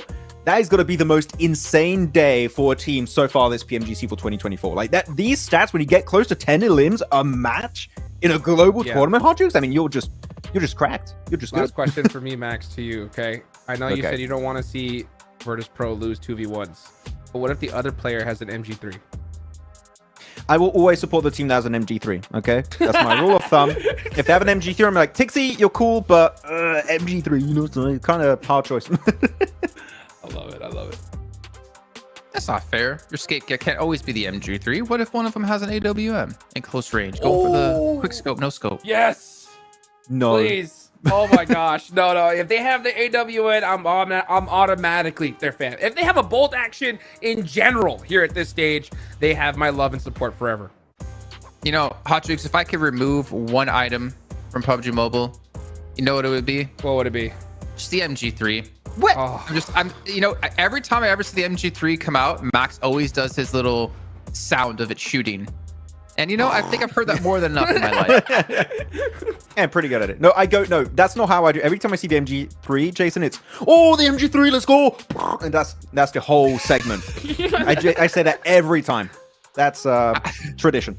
I think I'm gonna record that at some point, put it on my soundboard, and then just haunt my own memories or my own give myself nightmares at night listening to it. But we're about to head into our third and final Erangel of the day. It's just been all TJB today, man. We want to see some other teams step up, and we're obviously gonna have the chance to find out here as we're about to drop into Erangel. And John and Blake, what's your thoughts, man, about TJB and how the leaderboards have played out so far? I think TJB, MG3 go, and we are ready for the last Erangel of the day. Very succinct, very good analysis. Respect to all of you for pulling out some wild statistics to back TJB up. But yeah, I think so far TJB have just had this wild improvement between day 1 to day 3. And I think it has just come down to the fact that day 1, I don't think they were quite ready for this lobby. It just shows how good of a team that they actually are, though, considering that, you know, you give them 2 days with 16 teams, which is always easier, by the way. When you play in groups where you're having constant teams swapping back in, you're having to adapt to different rotations every time. But you do get just 12 matches with the same teams over and over again. You do get a feel for the lobby quite quickly that way. But again, it does require mechanical skill and ridiculous gameplay to be able to be like on day 3, okay, we figured it out. Let's just put up 2 massive chicken dinners to catapult ourselves into first place. I mean, it's a very unreliable strategy, but it's worked out here, seemingly, for TJB. Yet again, they just make these last-minute bids. We'll figure it out. Tables. I mean, yeah, it's like, we'll do it eventually. Kind of like my opinion that IWNRX will eventually get a chicken dinner this group, right? Right? Maybe. Getting a little bit nerve-wracking now. This west side circle, though, keeps us over towards the Gaka Fields, keeps Everest in, so it's west side rotations on a west plane path. I think this is the kind of circle where we usually see Virtus Pro do kind of well. But we'll have to wait and see because Virtus Pro just have not been performing up to what we expect from them. Team Queso very, very close by to Tongjiabao. Just on the other side of things here in box compound. We'll see what they can get done. Shots are ringing out, but now Tongjiabao knows what's off in the distance. Alter Ego losing a player there to IHC. Really not a good way to start out your match 4 here, especially for Alter Ego currently in 13th place. Not gonna quite connect with the sprays. Some damage found. Team Queso not finding TJB, and they can get away and try and figure out where else to go.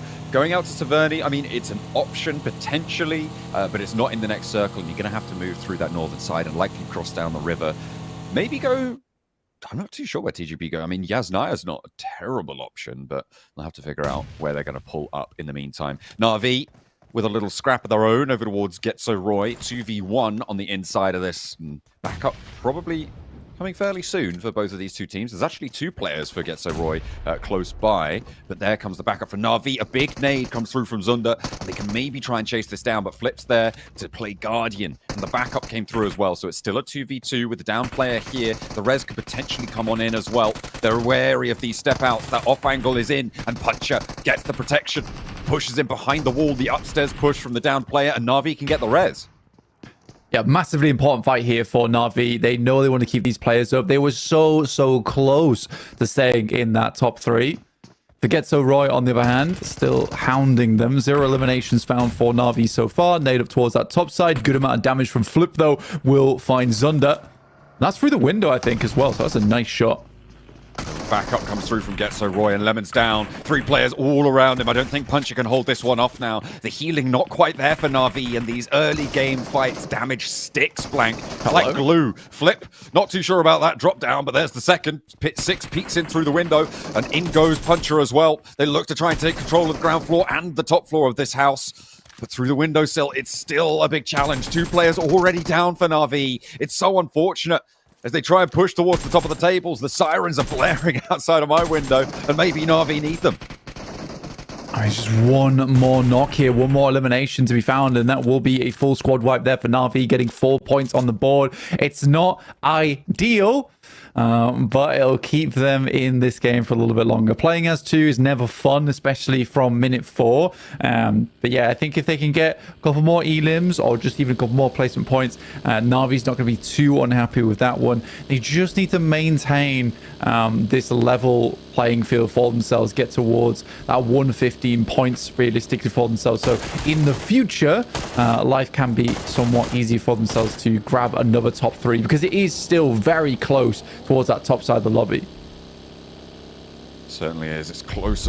Well, at both bubbles, it is incredibly close, Blank, and the volatility still remains. We saw it over in Group Yellow. We thought that might be just a symptom of the teams in that lobby, but it seems like it's just this PMGC overall. And it goes back to what you were saying. Every single team here is a competitor in this truest sense of the word. And this competition is one of the highest quality PMGCs I think we've ever seen. It's phenomenal to bear witness to it. IWNRX, they want that top spot back. Maybe they'll be able to purloin a point or 2 from Alter Ego, but no, they turn tail, they get out of there. IWNRX. Still on that south side, moving upwards. Alter Ego managed to get themselves out of that situation into the warehouses. It'll do for now on that northwest edge in terms of future rotations. It doesn't feel good losing that one player early on, though. Limits you force as a team overall, and you have to rely a little bit more over towards those third parties if and when they do come through. So other squads, though, that are notables is Nigma Galaxy down towards Gatka, still rotating in from that edge of the map. And with this going over towards Everest, it might be one of the first North Everest circles we see in quite a while here in the PMGC group stages. And I'd like to see that one. Might give some more of our teams a chance, as we haven't really seen this side of the circle been picked up too often in our games.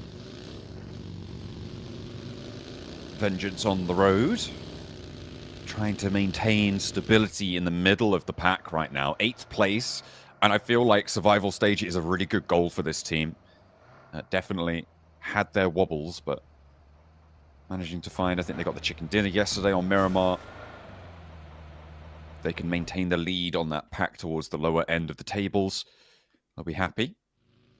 Get another shot into those survival stages. But the survival stages, I mean, given the quality of teams that we're seeing, are going to be so difficult. It's really nerve-wracking for teams in that central block from 4th down to 11th. Sure, you get another chance, but it is such a slim chance when the other teams in the lobby are so powerful. I'm really looking forward to the survival stage. Yeah, it's going to be massively competitive as a survival stage. It's scary for a fair few of our squads to make it in. Here comes Falcons crossing on that eastern area, actually starting in Nova Abnoya, so going back to basics way back when this team played under Stalwart. Even further back from when they played under Stalwart, actually. They did switch up some of their drop spots later on, but yeah, back to basics essentially for the squad.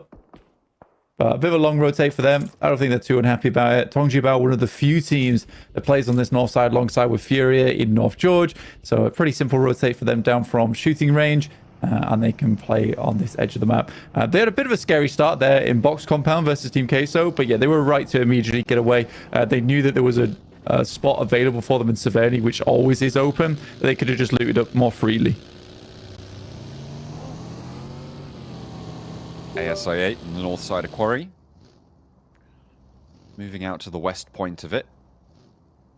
Trying to figure out their path into the future. IHC split across the top of Everest. Holding all of it right now. With Godless down towards Hospital as well. Well, not quite into Hospital, but down into the compounds that way. They do have quite a lot of the ground under control. This is a really nasty hard shift up to the north now, Blank. Georgia Pole all of a sudden becomes a very viable position. I'm wondering what Furia are going to do. Do they hold that north side? It's not unlikely that it goes up north, but there's a lot of water as well. Yeah, massive amount of water out towards the western side of Georgia Pole, which isn't ideal for a lot of our squads. I don't. This is one of the. I would have preferred the circle to head a little bit further down towards the south side. I think it gives a lot more agency for some of the squads on that southern edge. But this one does cause problems where you have to just cram yourselves in either over towards North George or crates and apartments. And neither situations are ideal. Or you could play over towards that eastern side and pray that you can play off the back of some high ground to work with. Na'Vi getting pulled apart here down to just one final player now for themselves. Virtus Pro leaving Koa in the dust. ASIA extracting value. Does take a little bit of damage, but should be safe on the high ground for now. Their move along the west side contested, losing a player. But as close as everything is, 2 eliminations could be a big difference maker for ASIA. Yeah, still in that top 3, which is nice for them. Able to get ahead from Nigma Galaxy with those 2 elims as well. Still terribly close, though, for all these teams. That 3rd place spot seems to be the one that's most hard fought over at the moment, with IW, NRX, and Tongjibao streaking ahead now. 122 points and 117. I want to see a little bit more from ASIA. But they are in a slightly difficult scenario down towards the southwest side of the map, still making their crossing on the western roads. This is always a difficulty when you get a northern circle like this with ASIA, who are very firm on playing down towards the southern side of the map, even when they get playing paths that go slightly different. Here's Falcons, though, up against IW NRX. This is a big fight. 2 strong teams, and IW NRX are about to prove their fervor in this match. IHC leave the top of Everest, and in their vacuum, 2 teams try to fill the void, and over the top the nades will flow. Falcons force IWNRX Combat now along the rocky crags. Healing needing to come through from Frozen. It looks like he's got that first aid off. But no knocks sent either way just yet. Falcons Force and IWNRX both on 4 players. Zedwolf steps up with a DBS. Eats a lot of damage from a nade. Has to back off almost fully there. Up and behind. Allows his team to take over the tussle. And in through the smoke. The nade is found as well. The follow-up over towards Zedwolf is great. Kane not really able to do too much now from the backlines. And Falcons Force in control of this fight. Icy steps in for the fight. Swain nearly clips him. But isn't going to go down just yet. Not without a fight. Icy dropping down, low HP, Tops next to go, as well as East. This is going terribly wrong for the Falcons. Get a step up in the front lines for IWNRX, and now it is Action and Icy to try and close this out with Swain slightly further behind.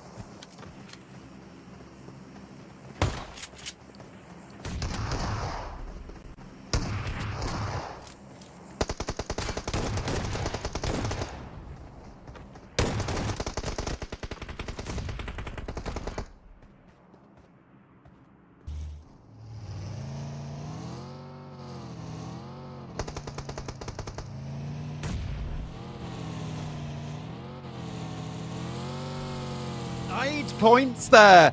That is massive from Tianba.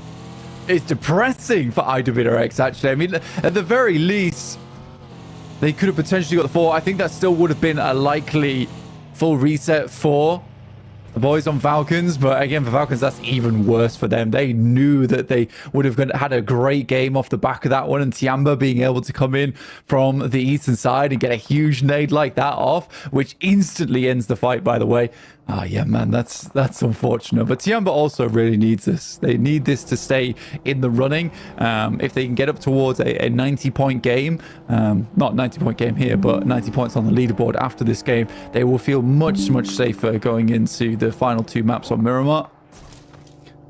That's got to feel good for Tiamba as well. You throw a nade, it goes bang, and you just see on your screen those lovely red letters, 3 eliminations. You're like, what? Hang on a minute. That's great news. Goodness me. Oh, TJB, they're into the crates. South George will be our terminal destination. Which is definitely nicer for our squads here. I think heading over further towards that northern side is just going to cause problems for teams where you're unsure where you want to go. But this kind of securing itself down towards that south side means that a lot more squads can have potential at a good game. Nigma Galaxy currently playing on the south side of the road, which is fairly decent from where they came from, to be able to get themselves into a position like this, still with 4 players as well.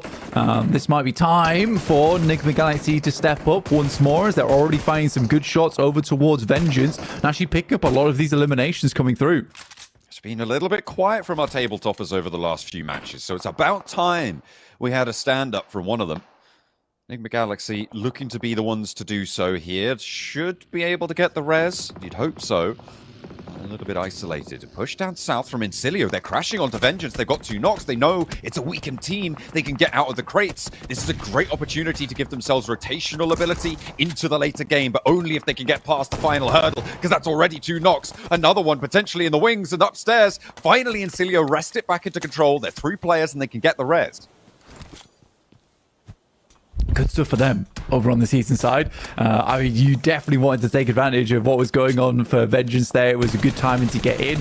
And one of the few positions that is still left on the southeast side to play in the circle. Nice shot over towards 676 from Westron. I'm actually surprised he hit that shot, but well done through the smoke. IHC, though. Nice spot for them in apartments. Is this going to be an IHC game for the first time in Group Red? Could it be? I mean, they took a nice fast rotate from the top of Everest, right? They were the team that was where the fight between Falcons Force and IWNRX were. They went so quickly as soon as that north circle popped in towards the bridge position, the bridge area of South George. So this rotation may pay off for them, right? And that's what they're looking to find value for this spot. When did Nigma Galaxy get in there? They were playing all the way down on the south. Yeah, they've been making some quick rotates, some quick movements, and taking advantage of a lot of the fights that are going around the map. And this is something that Nickman Galaxy has always been quite good at, is identifying like when those gaps form in the circle. They don't form for very long, but those opportunities when they come, Nickman Galaxy is quick to take up on the chase on them, and that's realistically down to the call coming through from Ralph as well as assists from the rest of the team. So again, like I was saying earlier in Group Red, yeah, they've had a massive improvement when it comes to IGLing as well as just cohesion within the team, because yes, the IGL can make a call, but it's not all down to the IGL a lot of times. It's Tixi up against Furia. 2 players for Furia still remaining, but right now Tixi in a heated 1v1 with Gusta. Cooking the nade, trying to get it nice and hot, nice and toasty for him, but he doesn't like it. He sends it back to the kitchen. Tixi knows he's allergic to those nades, but not going to be friendly. Not going to be friendly with him. Last nade in the pocket. Keeps just going short on the top of this ridgeline, though. A bouncer off the pillar. Oh, that was so close. It really was. That was actually a very nice throw coming through from Tixi. That could have been one of the nicest nades we see here in Group Red. I wonder if he's used all of his nades of Tixi just going out in the water. Ooh. Yeah, I don't know what else he's going to really get done here other than just kind of chilling in the back lines. You managed to pick up some more nades from that crate. Go on, get it off the pillar. That's what I want to see. Get that ankle. I meant to say angle, but I went for ankle. That would work too. Oh dear. That's one of the sillier fights that we've had here in pmgc. Just not wanting to look at one another, to see who can get that nade first, and Tixi's unable to find it in the end. Tongji Bao currently in crates over on the Season side.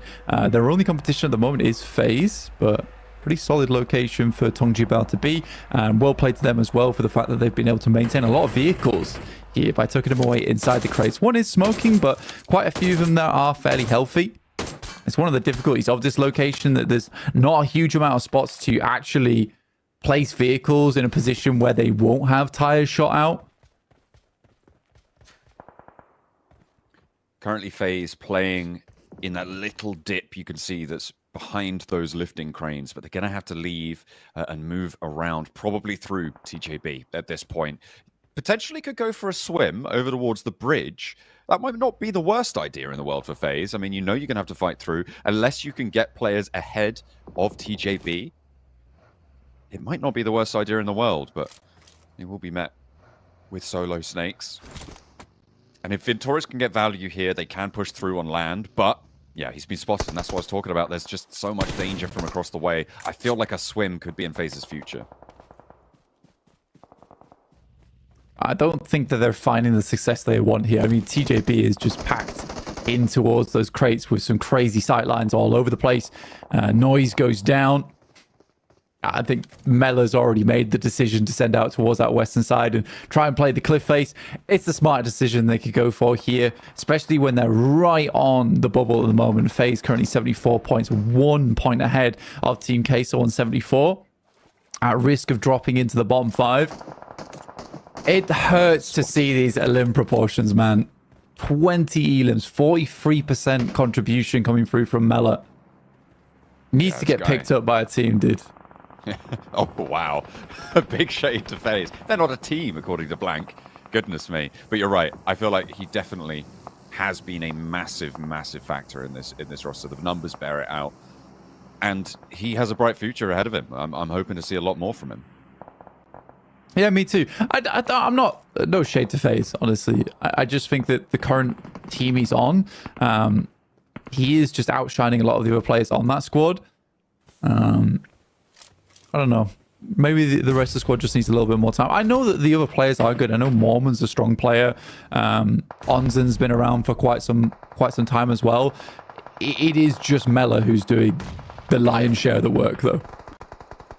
Yeah, that's kind of undeniable. They did finish 6th back in their respective qualification region back in Southeast Asia. So in general, they didn't have the strongest of results back there either. They did come through their league stages in 2nd place on the overall standings, but that really didn't come back to aid them in those finals. They only got one chicken dinner across all of those finals. So definitely seeming like a little bit of a middle pack table stuffer from FaZe as a team right now. But with Mela, if you can unleash him, right, that is where you find that value. And hopefully FaZe can figure out how to do that. Let's take a look at the other side of the map now, because we do have Alter Ego sat down towards that southwest side. I think most teams right now are figuring out where they want to play this one going forward. I don't think Enigma Galaxy actually has one of the strongest of positions over on this eastern edge. It is really difficult playing from this spot, but your main focus is sort of clearing out the teams coming in through on that northeast side outside of crates. So this is where Enigma Galaxy needs to pop off a little bit and basically create space for themselves on that northeast edge. Oh dear, that's a terrible slip. TJB more than happy to pick up that point. Oh, it goes to IHC again. Enigma Galaxy also potential to pick up a lot of these cliffside players. They could potentially move one of their players out to get some oversight on it. I think potentially Incilio may still... No, they're out now with that drop down. FaZe, yeah, on those rocks. TJB are picking up a lot of these points. An answer back towards 676, but... should just be easy pickings here. Easy reses as well. Nice and covered off. Flower going fairly low. Mela finally down. Tongji Bao's nades today have been fairly unreal, honestly. That's in terms of accuracy. Time on cooking them as well. Yeah, it's been pretty awesome to watch. Mela down. I think that Tongji Bao likely going to try and get a refresh on some of the loot here. It's whether or not the Novin Torres is in the wings. Who again is another strong player coming through from FaZe. Evelyn leader turning the corner, spots two of them. Goes for the first spray, catches Longs. Flower is still on the beachhead, and Longs will not get back to it. An isolated player now. Enigma Galaxy, could they read into this? Could they know that it's getting crazy? The nades from the high ground, and Tongji Bao need to find another big nade. Hits the water, goes around the edge, the blue zone's there. Dodges a lot of damage for it, though. And across the beach, TJB trying to make their approach to this circle. 676, ever vigilant, waiting for that rock. Knows that it's likely he's going to leave on the blue zone, but he's already ahead of it. Ventura's out in the water. As soon as that nade goes in, he knows that he's not going to be there and have to be wary. Tiamba looking for a cross, and they roll straight into the barrels of Alter Ego, but only losing one on the approach means danger for Alter Ego. Fortunately, up on the wall, they've got Boysil to handle Tiamba on their roll-up. No way through. The way is shut, and Alter Ego hold the south. Yeah, Tiamba had a really limited decision to go for. Enigma Galaxy over towards Team Queso right now. Nice nade kind of thrown very casually by Redox as he passes by this shack. That was very cool. Does move up towards a window and will get shut down, but now Snowix needs to support the rest of his squad. A nade to suppress, but might bounce back out, unfortunately. Melosa with the nade over to it, looking for the one in the shack, and Snowix goes down too. Team Queso dastardly in their defense against Enigma Galaxy. Big nades from Alosha to stay alive for Team Queso. Two players, and remember, they have now just pushed out FaZe into that 12th place. Damn, that is sad to see. I think for FaZe, they were banking on having at least one more elimination, keep them a little bit safer for a little bit longer. Na'Vi, though, on the other hand, after being hounded by some of these other players on this eastern side, actually one of the few to remain healthy and living over on this north edge. And the circle still holds him in. So looking for an even higher placing. And with only 19 players left in the lobby, it is predictable that quite a few teams will be going down soon. You can see Enigma Galaxy 1 player, Tongji Bao 2, Na'Vi 1, Falcons 1. Team Queso, technically right now, only with a 1 player up. And blank, there's only one team with 4 players alive. It's IHC. 1 elimination so far, but this is where you have that central circle team that starts to flex their muscles. In urban environments, it generally tends to happen a little bit later because you don't need to expose yourself to as many angles in these built-up finishes, which means that going in towards stage 7, that's where you expect to see the numbers start to rack up. But are IHC up to it? Because they have not been so far in Group Red. This is their big opportunity. But they're so far behind blank. Is it even going to be enough if they make it work here? For IHC, it's one of those games where it has to be a gigantic win for them. And at this rate, with the limited amount of eliminations they've been able to pick up, They've just got to hope that teams do make their way on over to where they're currently playing, and they can pick up 6 to 7 eliminations on a chicken dinner there. At least that puts them back into a position where 1 or 2 really strong games tomorrow might see them into survival stage. At the moment, if they don't get this chicken dinner, we're still kind of just counting them out from making it in. ASI 8, 4 limbs, 3 players alive on the south side, pushing in towards north edge of this area. The next building they need to strike towards, a little bit difficult to access right now with Team Queso on the off angle, with Alter Ego as well down those alleyway sightlines. Boysil a little bit less of an impact than Team Queso are from that position, but you can see how difficult it is to make moves here now. Just getting cut down. Falcon's force will fall. 6 still with the circle on top of him, and TJB similarly positioned. Yeah, 6 can definitely live this game out, which is really nice for him. And the circle allows it. That's the only reason he's still into this one. But likely stage 8 is going to cut him out. He'll be super lucky to get another northern shift on the circle. But for Na'Vi, 6 knows just how much getting a top 5 would mean to them as a team. Just needs to survive a little bit longer. They actually take a knock in the center of all the teams that it could have happened to. They have a pretty wide split on the hold right now. And I think coming into stage 8, there is going to be some very quick movements, and IHC are going to have to be on the ball. And during that shift, already they're having to send a player out from one of those outposts just to get that res off. I think it was a very bad time to be peeking. I think in general, though, Rogue was very likely going to have to regroup here anyway, with the players on the west side likely going to try and take that building from them. So that res, that regroup, potentially just waiting to try and catch someone moving too early, or trying to get ahead of that rotate. However, that regroup comes through, that res is out, and IHC are back at 4. Ooh, for Tongjibao, that's a smart move from them. Heading over towards the buildings on that north side. They know that 6 wasn't really going to challenge them, and now 676. This is a complicated sentence. We'll now be watching 6 for his move.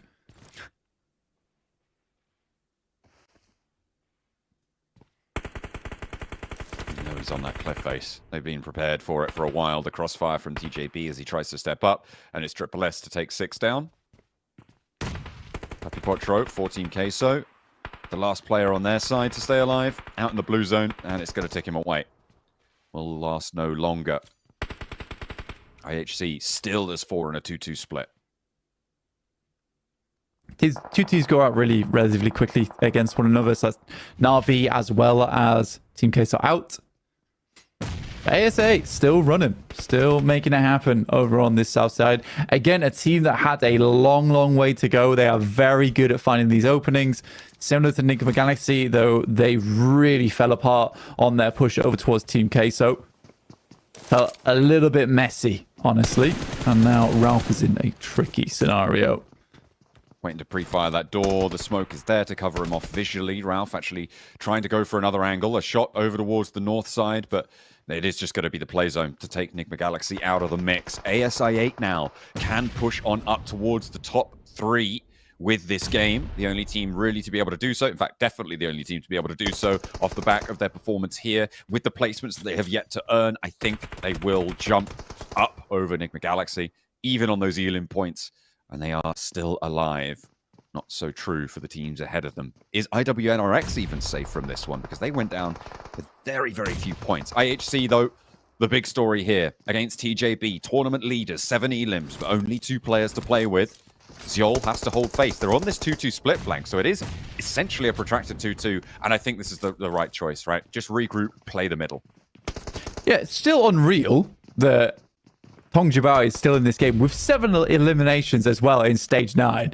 Like, from the spot they're in, they can push forward. It's going to be ASI8 who is the big problem, but a nade like this could cause disaster for the 2 players making their way in. Ooh. Catches the one on the back lines, and that is a lot of damage done, helped by Alter Ego on the outside, but any placements upwards for Tongjibao, they're happy with. Absolutely. In goes the last player from ASI. That's IQ. IHC taking shots out towards the window. And that nade goes on in. It's going to be TJB to take another point here. 8 elims. 2 players from TJB now looking to move in on the ground floor. A high nade up from Furia. The rooftops across from them not isolated enough. They're going to have to drop down. Danger abound as Demo steps out the window. Gets that peek beautifully. And able to hold off TJB for a moment longer, but there's still one more player to go. It's Triple S with the DBS on the outside, can't quite get it done, and Furia, the last to stand in the way. IHC, only 5 eliminations, but a chicken dinner could be the start for them to try and turn things around. They need to find it here. A 7 elim chicken dinner would give them 17 points and put them in an outside chance of jumping up to that survival stage. Furia, they're kind of in the middle now, though, and IHC with Demo and Ziol need to worry. In they go across the hallway as he steps in. Furia goes down first, the second, not so quick, but the DBS, still a difficult challenge. IHC are up to it. Yeah, he was lost in the smoke there. He had no idea where he was in the end. Needed a map to figure out where he was inside of that room. But at the end, it will be IHC. And you can see they don't look too elated with that win. It's fair enough. That is the first footstep on a long journey ahead of them to get into a survival stage and a firm position to do it in. But first game, it'll do the trick. They have 2 Miramars after this and tomorrow to make it happen. And with a lot of our teams still stumbling around that 11th place barrier, you know, there is still a chance for IHC, although it is a very, very long way away. Definitely a great result for IHC. Let's head back over to the desk before we get stuck into Miramar. Finally, the team who won PMGC last year has a decent showing, but it obviously did finish the South George, which is exactly where they dropped. That's a little bit of the caveat I'll give. But for them to make the right decisions, Max, I'll let you go into that. Obviously turned it into a game-winning match for them. I was really scared initially, Jason, because we know how much IHC loves. They just absolutely love Everest. They love it to bits. And they sent us super early. Yeah, it's their best location. It's their favorite thing. And they go there super early, and the moment I saw the circle go north, I was super scared, like, IHC, I know how you play. You're going to hold on to that position for as long as you possibly can. But no!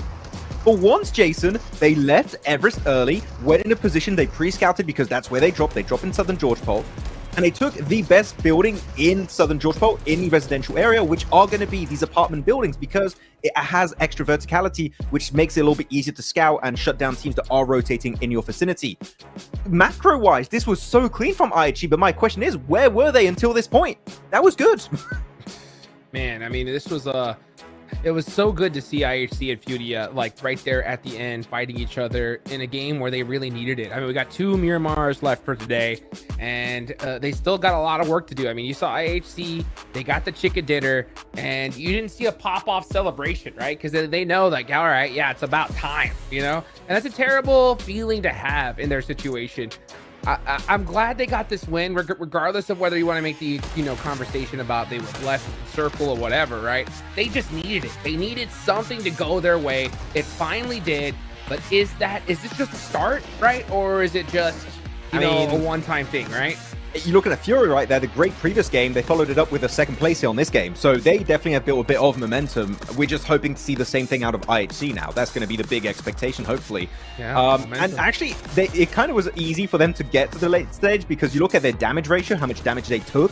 I think only one player would have been knocked realistically. The 3 other players, they didn't take enough damage to get knocked throughout the entire game. So quite rough. But as we go through the replays, Tiamba just ruined it, man. Falcons, yes, we're going to survive, but Tiamba. Let's get this reset, and then, where's my team? Gone. One nade. I've never seen IC drive away so fast before. He went straight down Everest, like, I'm out of here, and then obviously they get picked up later on. There was something else I wanted you to actually kind of talk about, Max, that I don't think you hit on necessarily, is the way they regrouped in those buildings for IHC, more importantly. Yeah, we talked about the Everest regroup for the early game, but also the late game regroup was pretty solid because we said it, they sent it in the residential area. They hold 3 of those apartment complex buildings, which, again, said it, great positions to hold on to. But they see that when the circle keeps closing around them, teams are going to be breaching those buildings. So they're like, okay, we go from holding 3 of those buildings to now 2. and they do the 2-2 split. And then they see TJB breaching the eastern building. Let's regroup in the center building. And then look at this. Because of that, they get the perfect angle to completely eradicate TJB off of that map. And then it's a 4v2 versus the side of Furia, which is an easy wrap-up for IHC. So the regroups, again, from early to late game were on point, Hot Jukes, and deserving of a chicken dinner. Yeah, you know what? They got the chicken dinner here, but I'm going to be real, dude. The real winners got to be TJB. Look at that. I thought you were going to say the viewers. Yeah. The view. I mean, they are, because they're watching a clinic being put on by TJB. By far, the most successful Erangel run we've seen in this tournament, Max. You agree? Yes. How can I deny that? The thing is, it's not even just their being successful, right? Where's Nigma Galaxy? Where's IWNRX? Where's Na'Vi? Like, Na'Vi got himself 6 points. This game is still decent, but the big contenders here are falling behind. So there's a gap that's being made for TJB that they could afford to just be chilling tomorrow and they will still be in first place, or at least in top 3 to make it to grand finals. They are building a lead that is a threat to those top squads. And who was it? Was it you or Jason that said about 10 eliminations a game this tournament or this day? It was Dennis.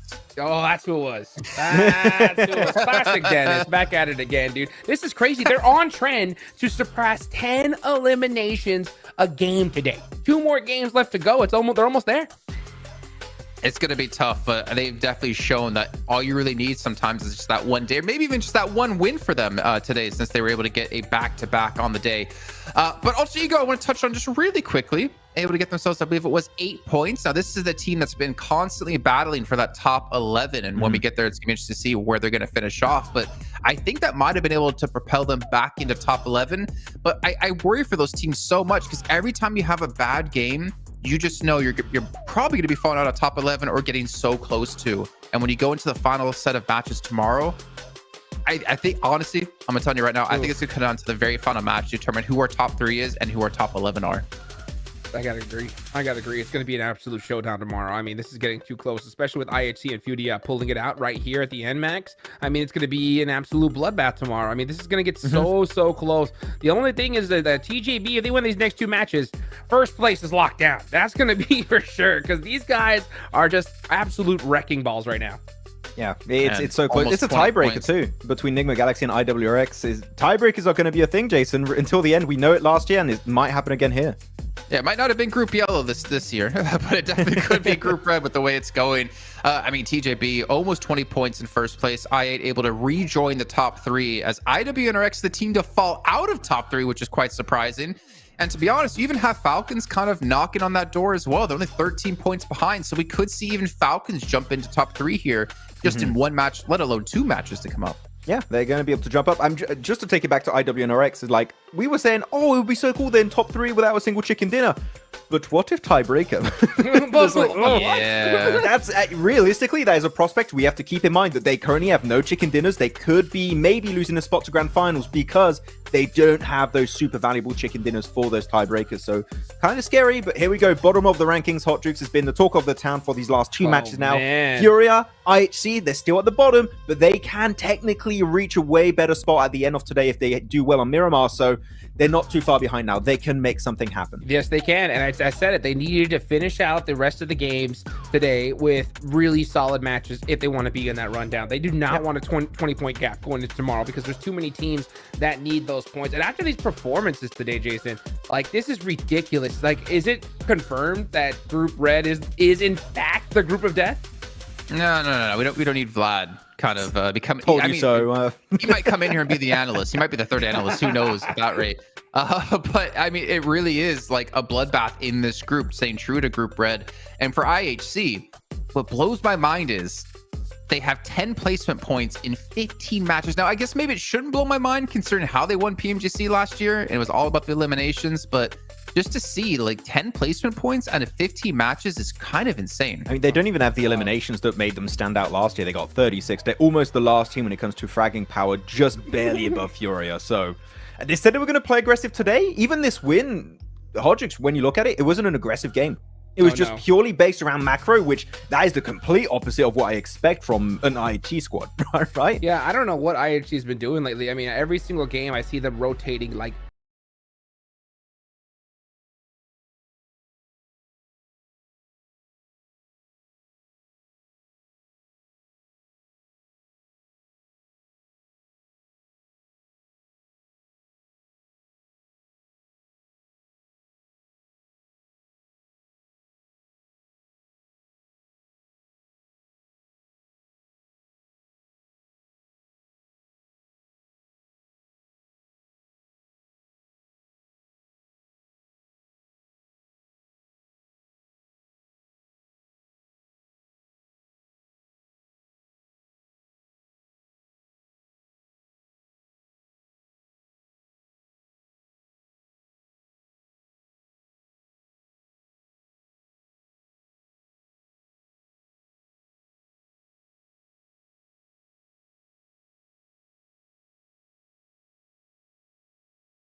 He told me that he's just currently not performing, so we'll see if he's maybe going to make a comeback tomorrow. We have to wait and see what happens. Now, another team that has been performing really well today has been Fury. I got a chance to talk to their coach, and their coach told me that the biggest change so far for that team has been just a mentality change, a big confidence booster, and it's definitely starting to show today in their performance.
Brady football? I think he's talking about the wrong game here. That sounds like handball, but we're gonna be John Blank, help us, please! of the day. But two gentlemen who know what true football is. John Allen and Blake. Let's get Caitlin Clark stepping onto the court for some big three-pointers and hitting Miramar with a big game from the bottom of the tables. IHC looking to make a bid for freedom. What? What? I know You've not been esports, following bro. Caitlin Clark's rookie season, the WNBA? Goodness me. I'm a esports kind of guy. I'm not a traditional sports kind of guy, unfortunately. Ah, so sad, so I sad. think a lot of people would be very sad about that, I imagine. Yeah, I'm so sorry, guys. I'm into my esports. That is true. How about, yeah, you're right. In the chat that they've just put out, like Faker. There we go. Yeah. You know, very good player at video games. How about that? Yeah, absolute demon in the lobby. But yeah, we are heading over towards our fifth match of the day here on Miramar, and it's a weird one because I think that the variance between some of our teams on different maps is wild. By the way, I think Tongji Bao is the only one so far has been able to have great games both on Sandhawk, Miramar, and Erangel. It just sort of depends when they want to step up, really. But today has been seriously unreal. They're getting quite difficult to catch now in first place, actually, and that PMSL EMEA 1-2-3 sweep doesn't look likely anymore. No, it's been a little bit bedraggled, but IWNRX, you know, they are massive on Miramar, seemingly.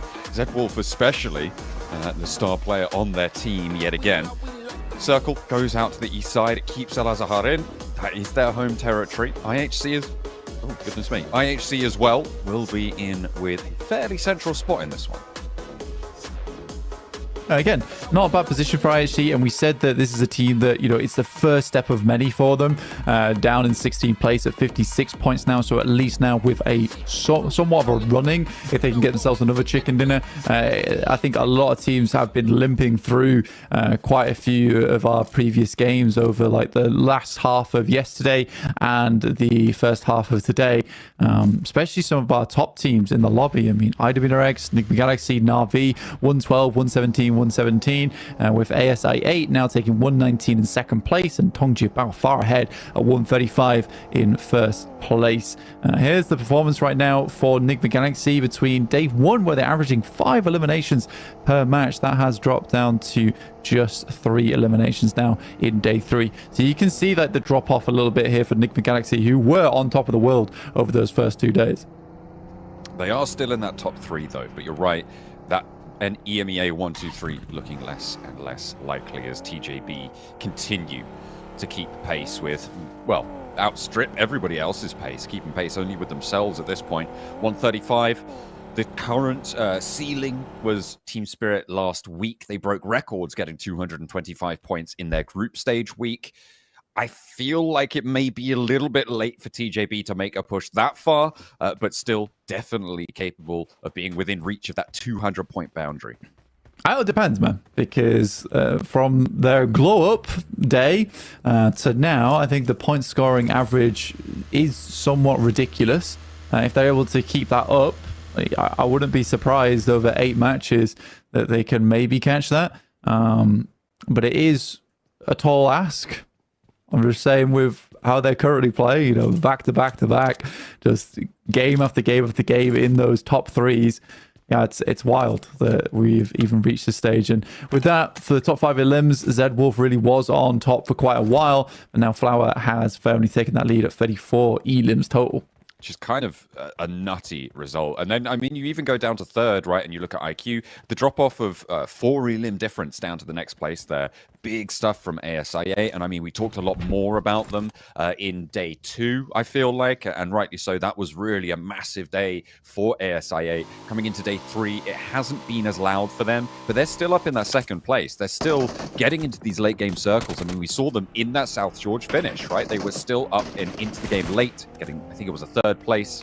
Does Tiamba lose a player to IHC, actually? Continue to add points to their tally. First blood is drawn here as teams start to move into the east. But yeah, I mean, ASI 8, I feel like they had massive pop-offs, but they are still maintaining consistency where teams like IWNRX, like maybe Enigma Galaxy also, haven't quite found that.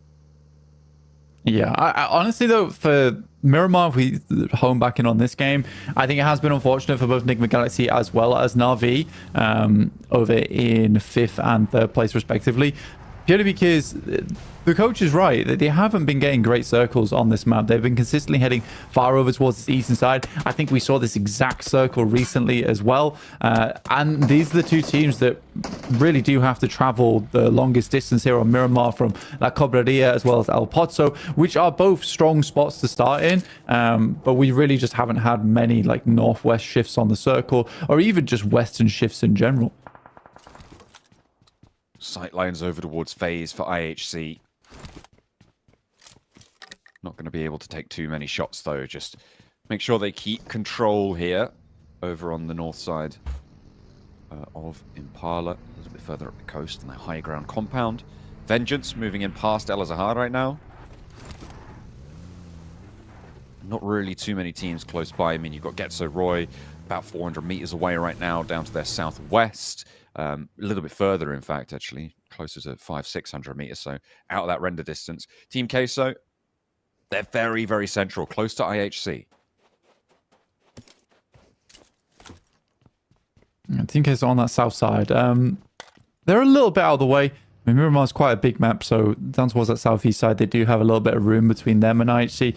I think at the moment, it's more FaZe who are heading over towards that northeast side right now, trying to careen through ASI 8 as we do get this clump up of teams. So likely Falcons, Tongjiabao, Enigma Galaxy and Na'Vi all having to play that edge playstyle towards the end game, likely wanting to hope for a hard shift either over towards that southwest side or even northwest.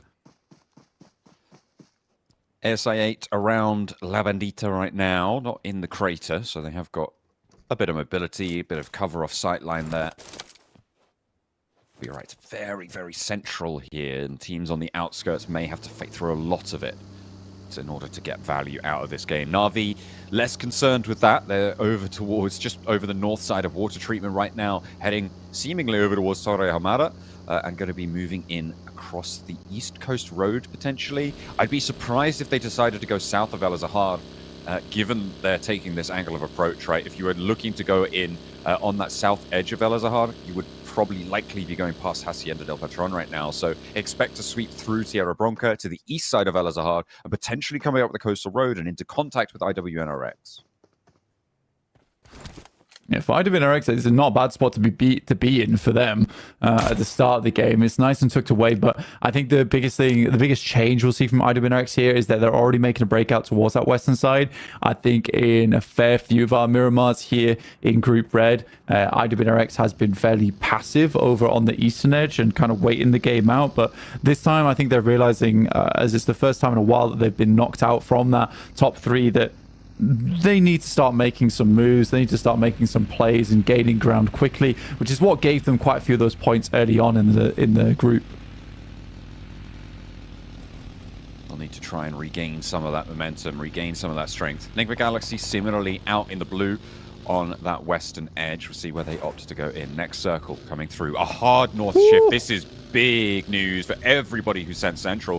Fantastic for Na'Vi. Look at that approach they can make now. It's so free and clear. You can play on that east ridgeline of El Azahar, take up that high ground position nice and strong. Enigma Galaxy, they need to move fast now because the teams in the middle will start to sort themselves out and make that approach. They have a big opening, but it's going to close in the next minute. Yeah, for both those teams, it is going to have to be an unbelievable speed up, like pedal to the metal here for both squads to get into position, because this is a golden opportunity for them. Falcons as well were quite happy with this because they were just closing in on the circle to try and break in on that western edge, and now are rotating alongside with Ghetto Roy, who again, they play on that north side, and they have quickly identified a strong position for themselves. So I think for Enigma Galaxy, they are slightly late to the party. Na'Vi, on the other hand, this is a golden opportunity for them.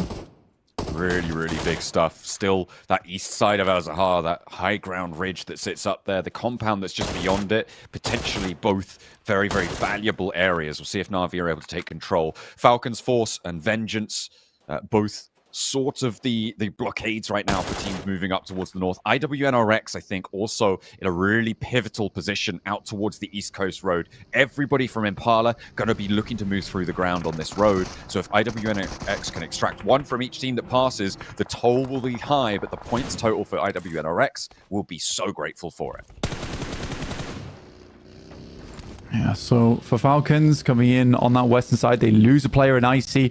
Not great news for them, especially when they were looking to take a dominant position over towards that northwest side for El Azahar. This time for them, I think it is just a case that this is the right decision, is to head into the buildings and try and play it out that way, stay as safe as possible. FaZe locked in. 3 players with Vengeance up on high, who love these kind of situations. I think it's the 4th time I've seen Vengeance be able to pen a team into a horrible situation and kind of take shots like fish in a barrel. They do find the fish in the barrel and turn them into sashimi. That's a real rough time for FaZe. They find the wrong end of that deal. They will have to play on with 2, Noise and Mela. I mean, to be fair, these are probably... I mean, you definitely pick Mela, and I feel like you just take one of the other ones with them if you're choosing 2 players from FaZe. But either way, not ideal. However, they do have a position in the circle, which is more than could be said for a lot of teams. This has been cruel heading up towards that north side.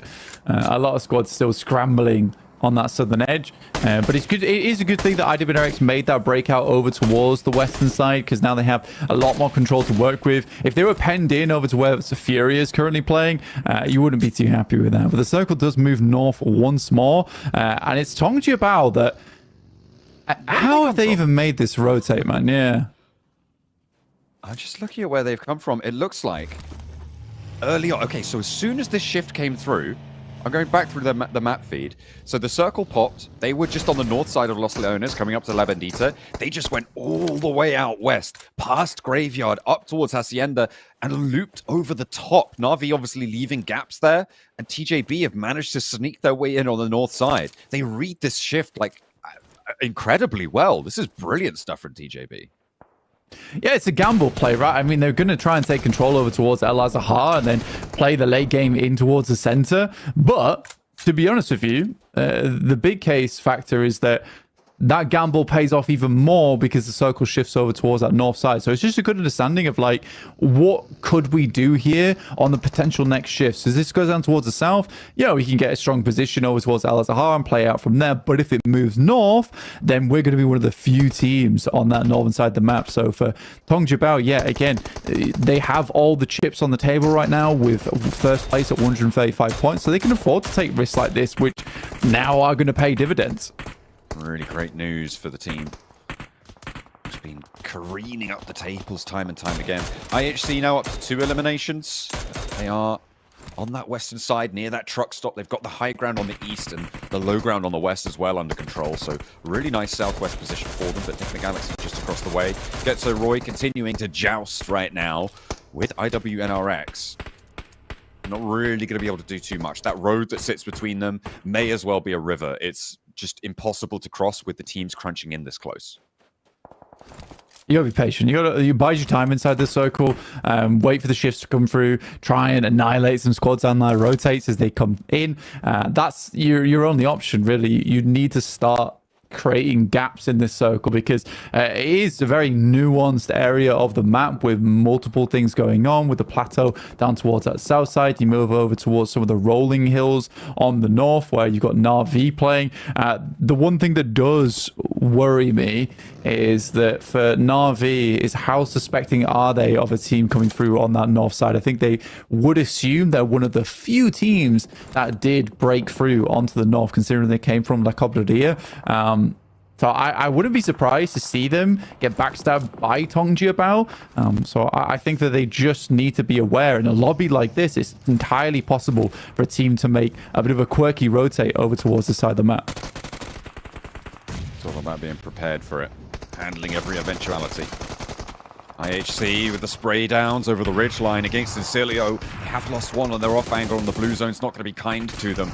They're still not quite able to find the openings. Finally over the top they get that first knock. Turning around, a 180 comes through to try and make sure that they have their back secure. And another shot over the top, but the ridgeline is so exposed. You've got Nick Galaxy on the north, you've got Alter Ego on the south, and it's just so difficult to make any moves here without everybody having their say. Incilio, they're down to just their one player. Westron remains, and he's going to go into the fight. He wants to roll on forwards, but that may have been a misstep because ASI8 are ready and waiting. Yeah, that was a bold move from Westron. One of the few moves he had left remaining in the tank, though. It was that or concede, really. So tries to go for something a little bit crazy. Team Queso, they're picking up Virtus Pro, but Virtus Pro is fighting back, but they just don't have that same kind of presence anymore, I don't think. I mean, they're able to take out Colgo, but I'm not sure how much further Virtus Pro can go here. Only one player left remaining. That's a fight that they know very well on that southeast side, so it's just... It's not fun to watch Virtus Pro kind of lose a lot of that edge that we have seen them develop over the year. Ooh, I thought that nade was going to do it. Icy stays alive as IHC try to leave their ditch underneath the watchful eyes of Nick Galaxy. A nade in from Icy, and Team Queso are looking to try and find that res, but they're at the blue zone. They're taking shots. That's from Alter Ego, who are flexed back out this way. I say Alter Ego, I mean Alva, because there's only one player left standing. Is there, and I think that's going to leave Team Queso on one player going down here. Icy can try and challenge, but needs to get this first aid off in Zone 4, soon to be Stage 5, which means that blue zone will really start to hurt. Team Queso do get Papi Potra out of the blue zone, and they need to find this res now.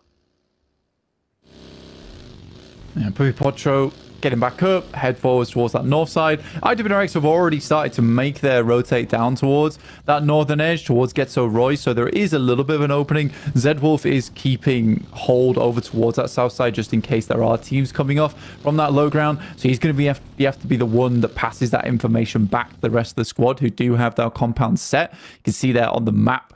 the minimap at least, where Virtus Pro as well as Team Queso are rotating in from.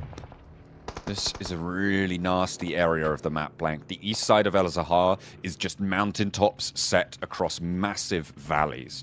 You can see, well, we can see right now that ASI8, they're at the back of this queue of teams on the southwest side. You've got Vengeance and FaZe ahead of them. Enigma Galaxy also with their outposts down here. But other than that, it's Na'Vi's high ground. And then everybody out to the east is sat in this little ditch that comes down into the valley between these two roads. So Na'Vi, TJB, that fight is isolated on the north side. For Na'Vi, winning that fight would be really good for them, as well as the rest of the PMSL EMEA teams, because then you cut Tongji Bao out, and then there is a chance for some of our teams like Enigma Galaxy, like Na'Vi, like IWNRX, even Falcons to an extent, to climb further up. I think it's going to be hard to block ASI8 out, especially when Phalanx making plays like that. Does try and get away from it, but will be taken out by Alva, in fact, from Alter Ego. Need to be found. Cooked but not launched just yet. Not quite on the money there. A shift up to the north side with the circle blank. This is huge for Na'Vi's opportunities to stay in the top 3 and for TJB to stay in the top spot as well. I think my attention right now is on IWNRX, though, our top Miramar performers by a long shot.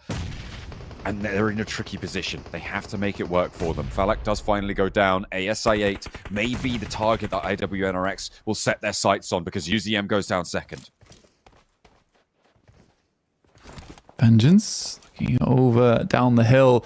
ASI8 not having the greatest time of it as Vengeance continue to find some of that high ground approach towards them. Good smoke setup as well, denying a lot of the sight lines coming out from that warehouse and just putting ASI8 into an uncomfortable situation. But it is Enigma Galaxy over towards that western side looking to take advantage of this fight here and potentially carve out a little bit of a path for them forward, because it's not an easy rotate towards that northern side where FaZe is currently playing as their 2 players left remaining inside the lobby. I mean, we saw FaZe losing players early on, right, to Vengeance with those down shots on towards those outposted 2 players. So the fact that FaZe are able to stay alive and potentially be in a better scenario than that is really rough for Vengeance, but looks like ASI8 just can't quite find their way up this hilltop, and it's kind of expected, right, in this position. As I said, the hills, the cliffs, the mountainsides on the east end of El Zahar are so dangerous to try and play around. It's been quite a slow game, honestly. It's basically just been these teams down towards that south side, cutting each other out, because there just isn't enough room for everyone, especially moving off from that plateau that looks down towards the eastern side of El Zahar. Alter Ego, final player left alive. They made some changes today. Even Rosemary getting subbed out, who is not performing up to snuff. Alva drops up, looks for a second flush there. Not able to find Noki, and that's Alter Ego out again. Now, it has been multiple times where they've just been clinging to this 11th place spot. They've been in and out, and it must be so stressful. Sends a nade up to try and push Vengeance back. Actually, doesn't cook the nade at all, so maybe a little bit of a surpriser there, but Team Queso, they push up, they third-party this. IWNRX further out to the east of this. They're a little bit on the low ground and will have to fight through Getzo Roy over on that east edge, but Vengeance can now start to move further north, with FaZe making a cross on the road, trying to get to the other side, and seemingly doing so successfully. They have gotten to the other end of that cable car there. And now Getzo Roy have their fight against IWNRX to worry about. It's a really question of where IWNRX goes next, and I think that they would love to open up a knock over towards Getzo Roy, and then they can start to work the problem on that eastern side. But even with Team Queso behind them, yeah, life's kind of tough for them right now. Enigma Galaxy, they take a knock and a flush and go down to 2 players. Not an ideal scenario for them as they wrap around towards that western edge. I think it was one of their few options. That fight towards the east edge just wasn't confirming quick enough. And the circle drops right on top of Na'Vi. Good rotate from them. Definitely the circle look is there for them. Yeah. But they have settled themselves into a nice spot.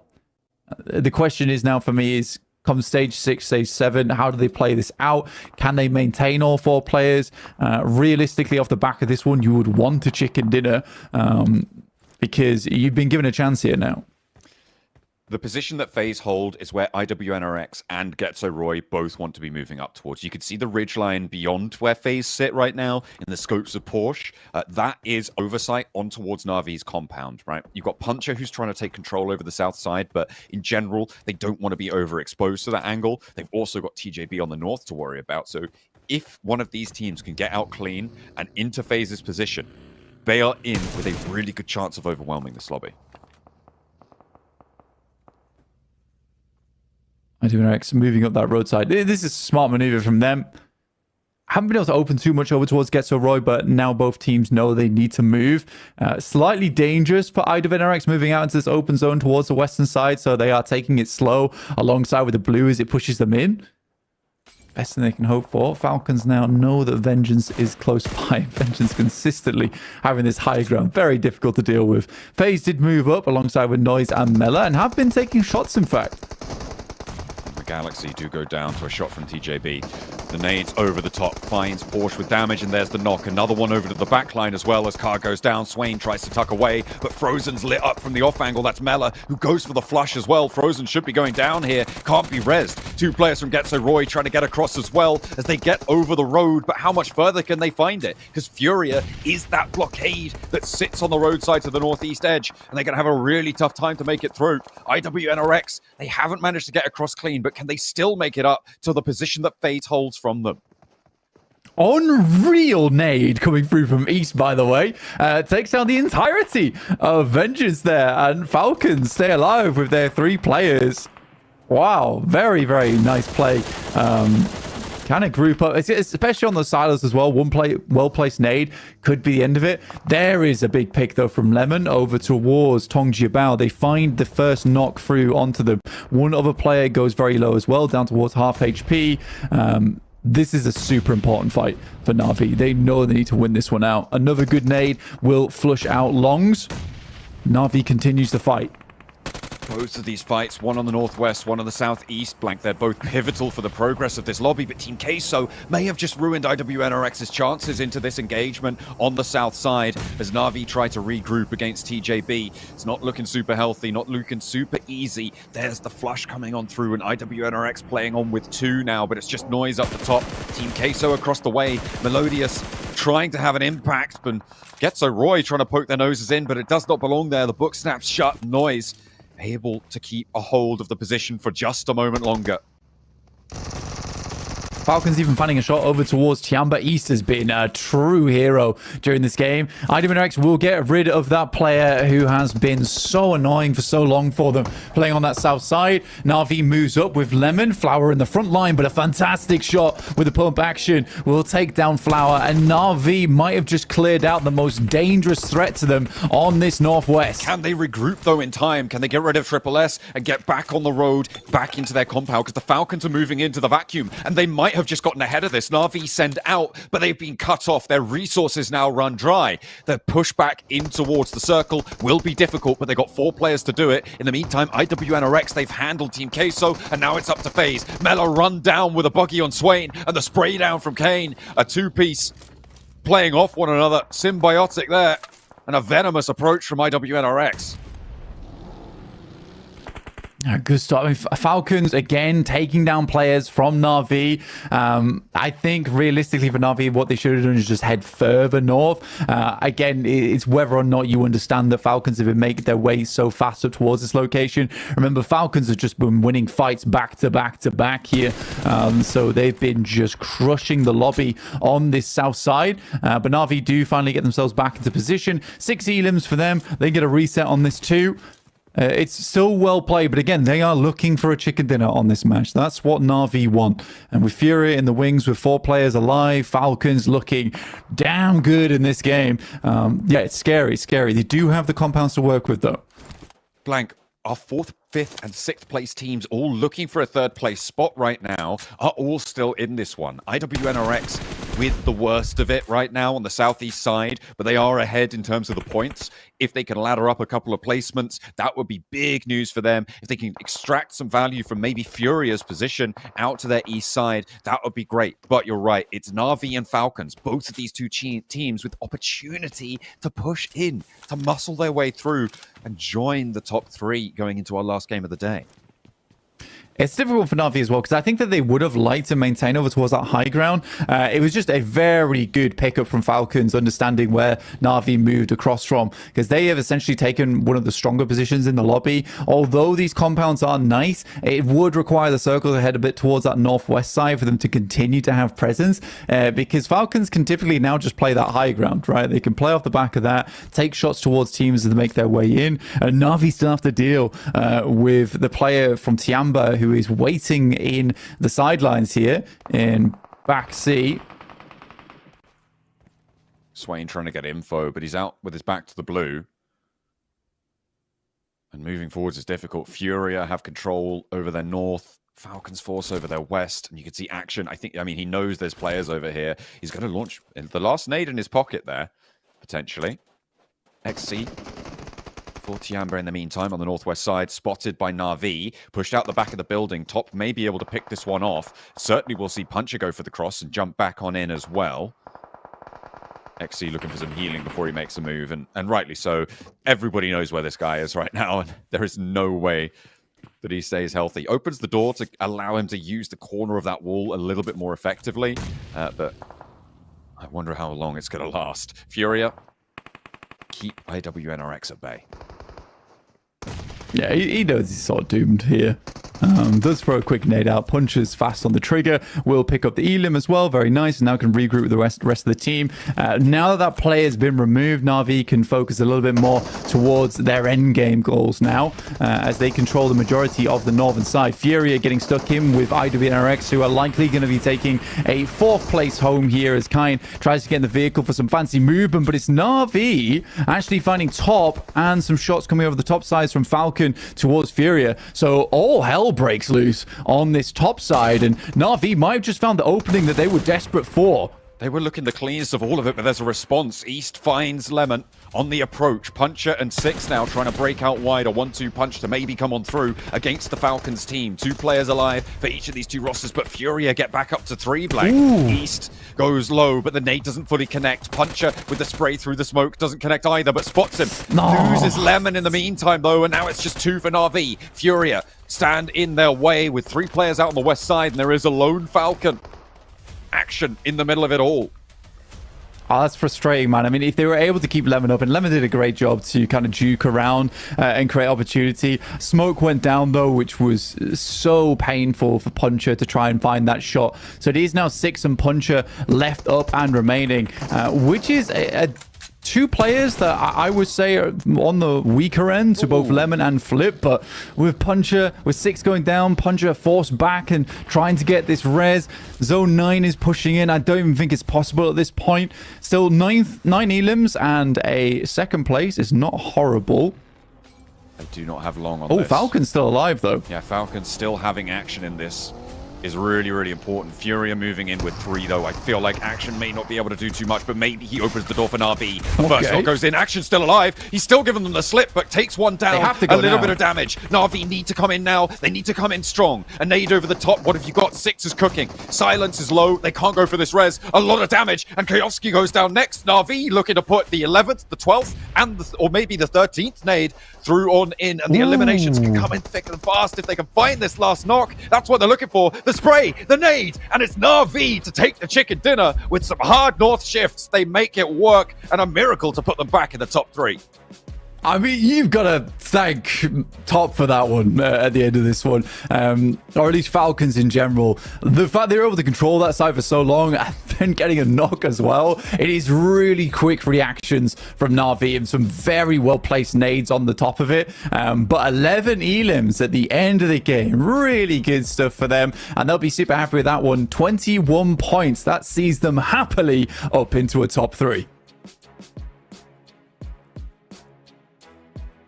Well, Na'Vi getting bailed out a little bit, I'll say there. 6 gets knocked inside the compound, inside a little bit of a building. Go back for the res onto him, but action as he's being chased down in Mad Max style. Gets 1 knock and a butt ton of damage onto Furia, which inevitably causes Furia to lose that match. But credit to Na'Vi to capitalize off of that moment as well. Not to mention the perfectly placed grenades here. Max, man, I know you're happy for this. Oh, this is a good game. I mean, I'm happy with how Na'Vi played it. I can already see the comments coming through, like people said, oh, they were gifted the circle.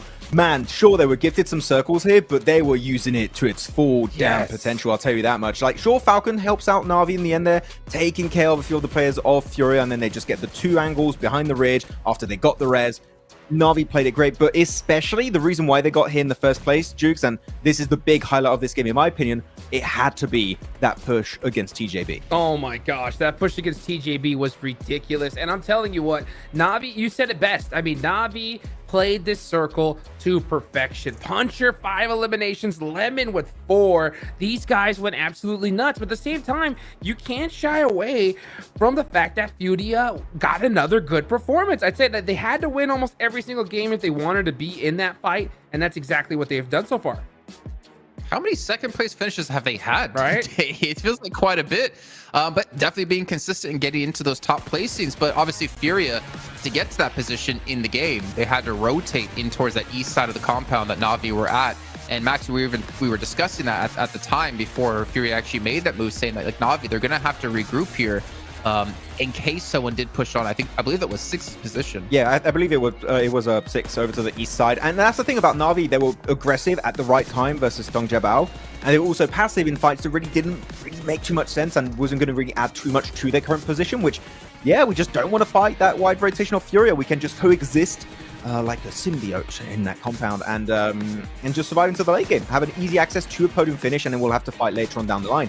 So it was, again, a perfect mix of being aggressive, being respectful at the right time, and the timing was on point for Na'Vi. But Furia, I'm telling you, man, they have stepped up big time here. They are gunning for top 11 placing. Sure, they can maybe get a few more eliminations, but they are taking fights that make sense right now. So Furia, they know what they have to do, Hot Jukes, to make up there, and currently the game plan is successful. Yeah, man, I mean, they had to play this one from the east side towards the end of the game. They were right next to Get the Roy, IW, NRX, but they just pushed their way in little by little after that big circle shift onto Na'Vi, and they played it so well. So I'm really excited to see, you know, how they finish off today. And man, dude, at the end of the day too, TJB still, I mean, the performance they've had today, you got to give them just so much hype, right? So the fact that they're able to put anything on the board is still a success in my opinion. You got one more game left to go, and I have a feeling it's going to be a big one, Jason. Well, think back to what Seven said in his like post interview he had with Furia, and he was saying like they realized they have to like kind of change their mindset and change the way they're approaching the game. And it seems like all that has been paying off here. They only get 4 eliminations, but they get themselves the 10 points, and the 10 might be enough to push them ever so close to that top 11. But also Falcons, we didn't really touch on them too much, guys. I feel like the timings, the windows they hit were pretty damn spot on. And that Falcons position was tough. They were having those silos right there on the south side. They had they gate kept likes of Vengeance, and once they got that silo position, they had that hill, they had that sight lines to try and third party the likes of Na'Vi, Tianba, and put some good points on the board. So I mean, yeah, when it comes to Falcons, you got to be happy with 13 points here. Oh, very happy, but they didn't just get rid of Vengeance. They dropped a nuke on Vengeance. That was a grenade from East. It was insane how good that nade actually ended up being there. It was so clutch, clearing the entire Vengeance, allowing Falcons to remain as almost a full squad. And then it was down to timing. Again, I think timing was very important, was of the essence for a lot of the teams like Falcons, like Na'Vi, like Furia, because they hear the fight of Tong Jabal versus Na'Vi Northeast, near the compound, sorry. And they use that as an opportunity to cross the road, which at that point is so deadly. If you make that cross without any smokes, without any cars, teams are going to see you and they're going to spray you down almost instantly. But that timing is perfect. They make it to the ridge, they clear a few solos that are just straggling about, and then they can truly get involved in that conversation for a chicken dinner contender. So Falcons, sure, it was a bit more silent in the early stages, but the timing was exactly what it needed to be at that point. Great. And obviously with the way the zones played out too, it's definitely rough for any of those teams coming from the south who just got heavily condensed in towards each other, especially in zone 2 when it shifted more northeast. We can see here Puncher could be the MVP of this match. And it's nice to see that, you know, anyone on Navi could be the MVP at the end of the day. That's what we always say when it comes to PUBG Mobile these days. You have to have a team of 4 fraggers if you want to be one of the best teams in the world. And we're at the best event in the world, so it's time for you to step up. Everyone must shoot good. Yes, I agree. I mean, it's crazy. I mean, Puncher, 5 eliminations. This was one of my teams to watch. You know, I had Navi on there because they had just dropped out of top 3. A win here is definitely going to put them in that run. And yes, sir, all the way up to 2nd place with a little bit of room to breathe, Max. Yeah, TGB are like, oh man, I'm so happy I got 4 chicken dinners. Navi are like, wait, you guys got 4? We only had 3. IW and RX are saying, you guys are getting chicken dinners? What? Chicken dinners? Wait, you guys, what even is that? Just, I don't know what it is. It's a mythical creature of ancient times. No, it's still not getting any of it. But I8 slipping down a little bit. Same for Nigma Galaxy because, I mean, to be completely fair, TJB, Na'Vi are just the point sponges of today, it feels like. Especially TJB. These guys have been an absolute menace, and the teams that were normally getting consistent points like I8 and Nigma are just not really getting that same type of result. But it's still really close. I mean, when you're looking at the point gap between those teams in 4th, 5th, 6th position, they can all push it up there. As we head on down, we've seen a lot of squads jumping up in top 11, Jukes, and Ultra Ego, Incilio going even deeper down the rankings. Yeah, but guess who's going up, right? It's Fudia. They move up to 14th place, passing up Virtus Pro for the first time here, and with a nice amount of points as well. But they still have a little gap here that they got to cross, so they're not out of the woods yet. And you know, speaking of in the woods, Max, I mean, we're definitely getting towards the last stretch here, right? We got one more day left, and I'm looking at the rankings. There are a couple teams that are actually quite a few squads, right, that really need to pop off on this one. And one of them, I'm going to say, is Falcons, right? Falcons put some good points on the board on this game. They got to be happy with it, but they're going to need more if they want to feel comfortable going in tomorrow, because right now they have, what is it, not a very large gap at all. Yeah, like, what is it, 8 points? So that shouldn't be too difficult to get here, but with how crazy these games are, like we're seeing Navi pulled up a crazy chicken dinner. I mean, IWNRX, I mean, it's got to come today, or at least some point in this tournament, right? You don't want to give them that opportunity. So if Falcons want to be in top 3, they need a good game here, at least in my opinion. They have that potential, but when I'm looking at Falcons, and I mean, we've been covering this team for years and years now, they still don't feel like that Falcons of old. They still don't feel like that old stalwart esport, just completely dominating every single lobby, if it was global, if it was local. I have not yet seen that Falcons for a big portion of this year. Of course, PMSL was going pretty decent for them. They still had some up and down performances, but it's still not looking like the big matches that we would expect to see from Falcons. The timing, the rotates are good, but the fragging potential doesn't seem as good as it once used to be. So they're in reach, Jukes, as you said. They can make it up there, but we still need to be getting a few more results, because right now that sponge at the top is not giving any points to those middling teams. You know what? I'm actually going to disagree with you, bro.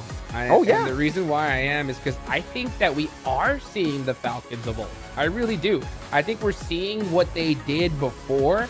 The problem is everybody else has just gotten that much better. You know what I'm saying? Because they're being decently consistent. They're not far off from the top 3. But what are you going to do when you have TJB win 2 chicken dinners in a row and average almost 10 eliminations a game this entire day? I mean, that is so difficult to deal with no matter who you are. So it's like, yeah, you're doing solid, but in order to become the champions these days, I mean, solid isn't enough. You have to do something special, right, Jason? Yeah, It's putting the blame on TJB for being too good, it feels like. I mean, that's what I mean, I feel like you shouldn't really be able to win. You should, okay, let me try to like work out my thoughts here. You shouldn't be able to get top 3 in a group at this level of play without doing something special. Like, I feel like just solid play, it should not be enough to get you into the grand finals directly, or to get you the title of the best team in the world at PMGC. I feel like Falcons have shown us during CSA that they do have that potential, but it seems like it's very difficult for them to tap into that potential. And I feel like those big explosive matches we saw when they were under the name of Stalwart just aren't really happening anymore, which I think where Max's core are kind of, referring to. They haven't been able to dominate the lobby like we've seen in the past, partly due to the fact that the lobby is just a lot stronger in general. Exactly, that's what I'm trying to say. It's going to be very difficult for them to kind of separate themselves from the rest when it comes to the pack. But obviously, they have every opportunity. They're still in reach. In the meantime, we're going to head down to 7 yet again here for a quick little chat. Report with the 7WG. This time is going to be in regards to TJB. This team has played insanely today, being able to get 63 points so far, and we still have one more match to go. I got a chance to talk to their coach. Their coach told me that they have been getting lucky with the circles, and they also been making the right decisions, whether it's going to high ground or whatever the case might be. They've been lucky with the circles and getting those right decisions. Will they stay at the top of first place? Stay tuned and find out. That is the question. Can they maintain their #1 position going into tomorrow with one final match left to go? Every team is still trying to get into top 3 and, more importantly, solidify their spaces. We do have a little bit of a lead growing in our leaderboards. You know, I talked about the start of the day. We had like a 20-point lead between, what was it, like 6th or 15th and 14th. Yeah. And then at the top, it wasn't that big of a lead. It was like 11 points between like 3rd and 8th. Well, now we do have a little bit of a gap, looking more towards like 6th to 7th place at 117 to 94. We're definitely starting to see, I think, from the end of this match, which teams realistically will have a chance to break through into top 3. Because right now, like Vengeance, 85 points. They're like 40 points out. I don't think realistically we're going to see them get Roy either. Currently sitting at 94 points. I don't think they have a chance. I think for me, the cutoff is going to be Falcons and above of who can legitimately contest the top 3 places. We definitely have a pack that's starting to lead the charge into the top 3 position. TJB, Na'Vi are looking super good, but really IWNRX, we've seen them jump in and out. Even Na'Vi, realistically, have been jumping in and out of this top 3. So I have to agree, Jason. I think it's between those top 6 teams to make into top 3. And it's going to be down to the wire. I'm telling you, that last game, Hot Drukes, is going to be absolute madness on Miramar heading into tomorrow. So who's going to make it? I'm not sure. We got some that we expect to remain in top 3, but realistically, the top 3 could be completely different tomorrow. I'd be like, yeah, I'm not too shocked. Yeah, I mean, for real. I mean, if Falcons get the chicken dinner here, we could see them easily in that running. You know, Vengeance, like you mentioned, Jason, I don't see it happening because, like, in order to be the top 3 these days, yeah, you have to be consistent, you know, on pretty much every single map, but you also have to have that crazy pop-off potential to get those, like, 15-plus elimination chicken dinners. And I just, at this stage, with how intense it is, I just don't see that yet from Vengeance. You know, I do see the possibility from Ghetto Roy. I think that they could do it, but it's just unlikely with how everybody else is playing right now. Well, I had to like go triple, quadruple check before I made this statement because I really didn't want to look dumb because I do that more than enough on my own. True. When we looked at Ultra Ego earlier on the camera, Rosemary is back in the roster. And I'm checking on our map feed right now, and I'm like, he for sure is in the game. So Rosemary, who said he's going to sit out because he doesn't feel like he's playing too good or too well today, has come back in for the final match of this 3rd day. Let's go. Quick break. You know what I'm saying? Quick break. Coffee break's over. You know, just say, let me shake it all off and let me get it done, baby, because we got one more game left to go. Let's get it going, Jason. Well, let's see if he did T-Swift it and shook it off. We're going to head back to our casters here for the final match of day 3 of Group Red with John Allen and Blake. I mean, they said that they were never, ever getting back together at the end of the day, but goodness me, Rosemary, he's straight back in there, ready to set a fiery brand underneath the Alter Ego Rosto and Seer. See if they can get their last slice of the pie here in the last map today. Like, it's not working with Rosemary. Let's take Rosemary out. It's working a lot worse without Rosemary. It's time to get Rosemary back in. Rosemary's such a good player. I love that guy. Yeah, I think it does require you to remove a key component from the team before you realize that maybe it was a component that was required to keep the engine running. I do think Rosemary's a great player. I think it's absolutely fair that he has some bad games. I understand his decision, willingness to drop himself back out again to give like a mental refresh, but yeah, the rest of the team needs to step up alongside him because I think there is a lot of pressure on Rosemary right now to perform at a super high level. He's a very, very good player. And it's somewhat similar to the FaZe situation with Mello right now. It is a little bit unfortunate, you know, to see teams struggling to really find that identity that they've had in their previous regions and their previous tournaments as well. And again, it comes back to the power of the overall strength of this lobby. It's really, really difficult to handle, and the pressure seems to be getting to some of our players. Southwest shift, though, and maybe Alter Ego could do something with this. Tongdia Bao as well, and Chumasera, potential for them to get up into the hills or maybe play to the northeast side. Yeah, I like Tongjiba though. Like, what was the team last group stage doing? Oh, playing Chumasera. See, let's do that. We could probably take first place as well from that same position. So Tongjiba, plate and Chumacera, not a bad spot. I always think it's a little bit stifling at times when you get a circle like this, though, because with a lot of teams going through this area, a lot of times you are forced to play down towards that south side and take control of the foothills in Chumacera quite early on. But you got plenty of time to loot up here. I think a lot of our teams over towards that north side will allow that to happen. Na'Vi back up into second. Very well done to them, with the Falcons attempting to make their catch up now with 117 points. And IWNRX do claim that third place spot. But again, ASIA really not far behind. And this is a really nice spread of eliminations coming through for Na'Vi, with 6 actually pulling out ahead from the rest of the squad with 23, but it's a 5 elim differential between the best player in the squad down towards Poncha, who is the one with the least amount of eliminations. So again, I think that this is what you need, and right now I think Na'Vi's got one of the best rosters that they could have hoped for on their team. Absolutely. They have really come in storming to this group, and it's great to see they're now again back in the contest for that first place spot, with TJB not getting as many points as they could have done in that last match, and Na'Vi obviously taking that chicken dinner so that they can keep up pace. Na'Vi, though, up in La Cabrera. They came in late to the previous time around on Miramar. Let's see if they can repeat their success from coming in towards the edge of this one too.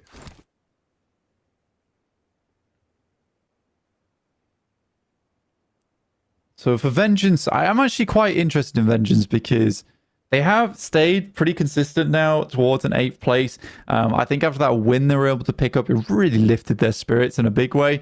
Again, their team fight, I am still willing to say that I don't think it's there with the best of the lobby right now. But I think Vengeance has definitely done a bit of a 180 since their first day of play, where it really didn't feel like it felt like they were going to be one of the teams in 15th and 16th, but they've turned it around. I'm really happy to see it for Vengeance. I would like to see a couple more points coming out from them, because again, on that last game there was a huge potential for them to take out the entirety of Falcons, and it would have been a very, very different game from there onwards. But just going down to one unfortunate grenade, it's a rough feeling. That car is drunk. Yeah. It needs a little bit of a lie down, a coffee. Yeah. Get back into it, you know. Make sure that you're fit as a fiddle. Ventores, oh dear, he's maybe going to be a bit dizzy in a second, but does manage to survive the initial roll-up against 2 Team Queso players. The rest of FaZe could maybe come on in. Has got the auto-shotty around the corner. But Team Queso now have more players to worry about. The rest of FaZe are descending on this. A nade, a beautiful nade, actually, over towards Mela. That's going to slow them down, but FaZe come in with 2 more onto the outside, and the reload needs to come through. That allows the rest of FaZe to come through. And there's the sideswipe, the re-emergence of the player who made that initial dash. Ventores swells in to protect Mela, and it's all up to them. A 4 versus 3 now as FaZe go up to the top floor, but there's ground floor threats as well. Noise to another nade as Kolego finds so much more than he was looking for there with that one. And a drop down, the spin is huge coming through, and Team Queso see FaZe in their sights. The roll-up not going to be healthy for them, maybe losing one. Protecting the rest of the team was the name of the game for FaZe, but they may have just thrown them all away. I mean, Mormon last remaining, 2 players on the outside, difficult fight for them going forward. S12K in the hands, going to try and make something happen alongside with this good first knock. Now just has to close it out. One more chance, and there's the shot on the crossfire, and Mormon finds 1, 2, and a third as well, but all his teammates fall. FaZe finding 4 eliminations, 3 going over to Team Queso, but both of them fall, and at a crucial point blank, look at those points tables. Vengeance, Tianba, Alter Ego, Incilia, all of them poised to jump up. And that will keep Team Queso down. I'd keep FaZe slightly ahead. I really don't know how much further they can make into this game, but with Mormon having a fairly central position anyway, man, that shot through the doorway, though, was such a nice fadeaway. Again, a lot of pressure on Mormon's shoulders there, but he steps up to the plate, up to the door, and he will take them all down. Very, very well done to Mormon. I mean, we talk about Mela, right? But that was definitely a show of strength from Mormon. Another point on the FaZe star, but they need to rise higher to fully commit to getting into those survival stages at this point. A good start, sure, but they're only 1 player, and it's not too likely that they can get a huge amount more value out of this game. However, they are very central on the circle. Other teams are going to move into this ground, though, and I think that's where it's going to get dangerous. So 4 points may be enough to just about keep them in these top 11. All three go down towards that south side now. One of the teams that we were talking about with Tiamba and Vengeance, the two teams that they need to rise above, including FaZe as well. This is a bit of a last hurrah for them on the day. Definitely doable from the south side. Okay. What? Okay. He's in. How did he do that? He's just a magic man. Demo's got those magic driving gloves, you know? What, in the sense you teleport your vehicle around? Yeah. Absolutely. It's cute. That's how that works. Yeah.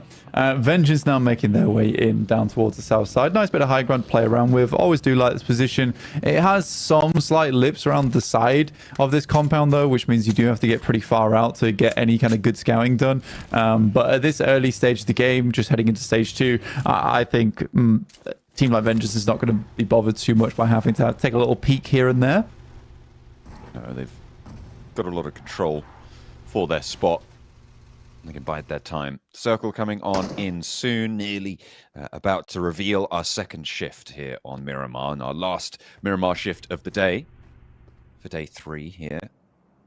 Oh, red, 10 seconds until we see where we're going to go. Na'Vi very slow on their approach here. Same for Virtus Pro.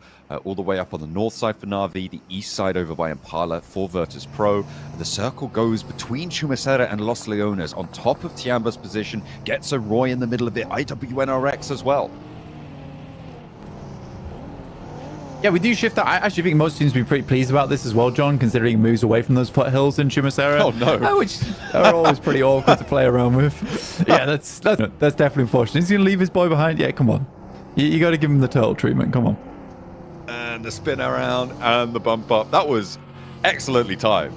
That's brilliant. Can we get a clip of that? I'd love a replay on that one. That was fantastic. IWNRX, they lose probably about 10 seconds on their rotate there, which in this sort of a stage could be pretty pivotal, but fortunately for them, no one really rotating into the same spot that they were, so they're in front of the queue. Am I getting a replay of this, really? Oh, no, okay. It's the actually good play coming through from Mormon. Oh, it's a 1v4!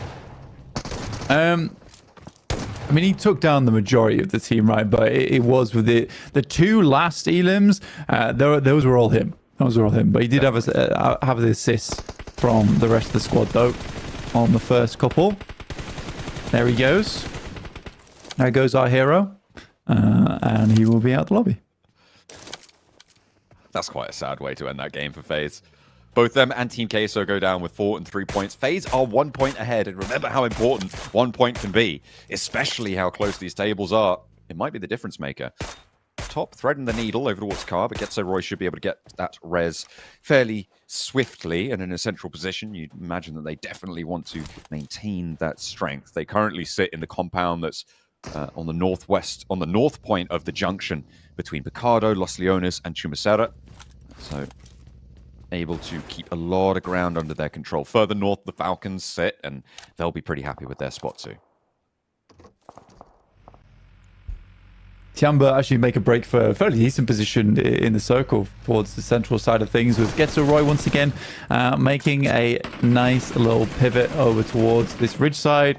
And you can't really fault Getso Roy's rotations, honestly. 94 points in there. Seeing themselves, I would say, on top of this pack, beneath them, who are all vying to stay outside of the bottom 5, because it is really close, to be honest. Yeah, Getso Roy, not quite as good as our top 6, not quite as bad as our bottom 8. So yeah, it's kind of a funny position to be in for Getso Roy. I mean, it's a nice, safe position, and I mean, they're rotating into the late game of the tournament, right? And just sort of being there fairly consistently, which is kind of exactly what we've seen from them repeatedly. And it's working out, so fantastic stuff. Hopefully it will see them safe through the survival stage, if not a little bit further. I mean, this is a game that maybe they could do something with, but with TJB on the high ground just to their south, it's going to be difficult to move unimpeded. But the shift goes up to Tiamba a little bit on that east side, closer to Los Leones. It's quite amusing that in our interview earlier, we had a little laugh and joke about Na'Vi in terms of Seven asking them about how Miramar was going to go. It was like, well, we had some bad circles. They weren't great. Once again today, the circles have been pretty far away from Na'Vi. They're like, yeah, we want 20 points, 10 points per game, 7S. No, we want 2 chicken dinners.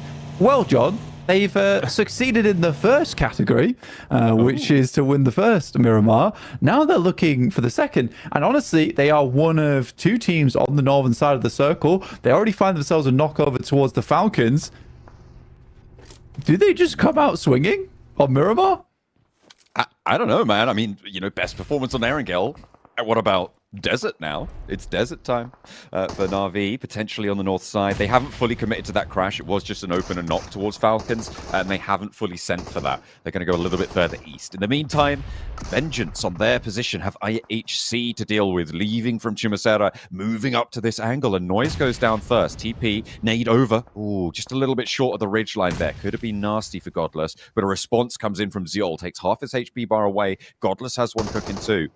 The Vengeance fall back.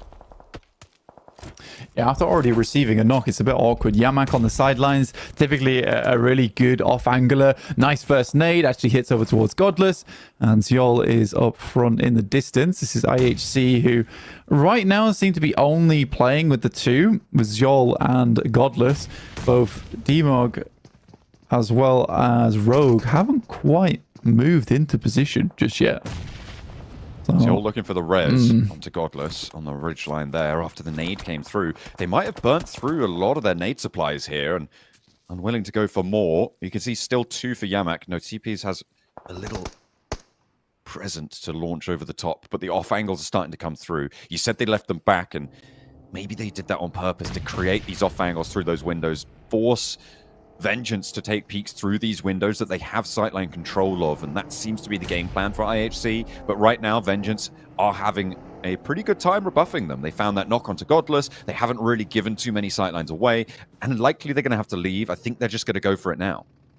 Yeah, you can sort of see the difference in between our top teams as well as Vengeance here, especially in nade usage, because the first nade goes out, does a fair bit of damage, but then you can't just throw the nade in the same spot. You have to have a predict the left or the right there, depending on the audio cues. So they don't really find too much off the back of it. And again, they've done a lot of damage. There's a potential another knock on side. Now, with Vengeance losing a player without being able to rotate too far away from this position, IHC can gain more ground on this. And this will just be full-on war between Vengeance and IHC. It's a north side of the road finish by the looks of things, which gives teams like Na'Vi, Furia a much better prospect into this one. As IHC continue to try to move past Vengeance, seemingly successfully. 2 players now stand in their way. It is unfortunate. Alter Ego clashing with ASIA on the south side in the meantime. And then Cilio got a third party as well from the off angle down on the south side engagement. ASIA on the far side of it means that Alter Ego bearing the brunt of this fight.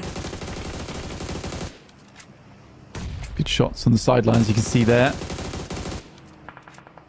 It has just been a full swap around between IHC and Vengeance, now having to play on the edge of this compound. Moving over towards D-Move, though. They can find him. That is the off angle taken down, but he's immediate on the retreat. No point sticking around for too much longer there. Demo needs to hold this angle behind the ridgeline, but the wraparound comes through, has the backup now, and Noise really can't do too much here. You can't peek into 2. They know that they've isolated this fight on this angle. However, 1 is good. Noise looks for a second as well. Popping up, popping down. 2 players fall to the DBS. Is there backup? There's a third, and Noise is doing so much work against IHC here, all on his lonesome. There's an off angle, sure, but he's already gone. He's already sent away, trying to crunch on in, and now it's just Godless. Moving on in, it's Noise to try and make it work for them. They're both into the same position. It's a 2v1. It's turned topsy-turvy here, Blank. And IHC might have had the last game of their day ruined. This could be a great nade from Godless, depending on how he throws it. I mean, the time is limited, though, as this Molotov does stop. Now, they can't isolate that angle on the nade towards the sidelines. I think he's just running away to get away from the off angle. So sad there for Godless, because I think that could have been a really big nade. But what a way to lose that fight for IHC. In the meantime, ASIA clean up onto Alter Ego, but in comes Nigma Galaxy. A high Molotov comes through from Snowix, who is leading the charge for the team. pushes them back off that ridge line. They know there's no close contact now in that smoke. Nuki already crawling back. UZM low. Narvalo going to make him even more vulnerable with the nade approach. There goes IHC in the meantime, by the way. That was held down, and TPs finds that final shot. UZM does fall, and now ASI8 faltering in the face of Enigma Galaxy. That third place spot looks really tasty. Enigma Galaxy want to put another EMEA team up in there. Yeah, 3 points already. Very nice stuff. Clearing out the south side fairly handedly as well. That's a lot of our southeast teams just gone. Leaving Enigma Galaxy, ASI8's final player in Falak, who is certainly not a player to be trifled with, even as a solo, but it's Tongju out off towards that northwest side that I think Enigma Galaxy has to be very aware of going forward. On that western edge, although with the road as it sits, it's likely that it's going to be moving up to the north side of the road for the final circles, which means that TJB, whilst they have that high ground right now, they have a really, really strong oversight under the compounds that Getso Roy, that Tiamba hold right now. They are going to have to leave it most likely, and it's a question of what information can they gather, what paths can they establish for their next rotate route. Next circle, where does it go? Nice and central, supports Getso Roy or over towards Tiamba. Actually moves far over towards that eastern side. So Furia, Falcons actually pick up a really nice compound, which has beautiful sightlines all around it. It is a little small in terms of a compound, but it's difficult to crash upon because so many teams have sightlines over towards that area, which means that Na'Vi is likely going to have to play on this northwest edge for a little while longer and wait for some of these teams on that south side that who do have that oversight to be forced to move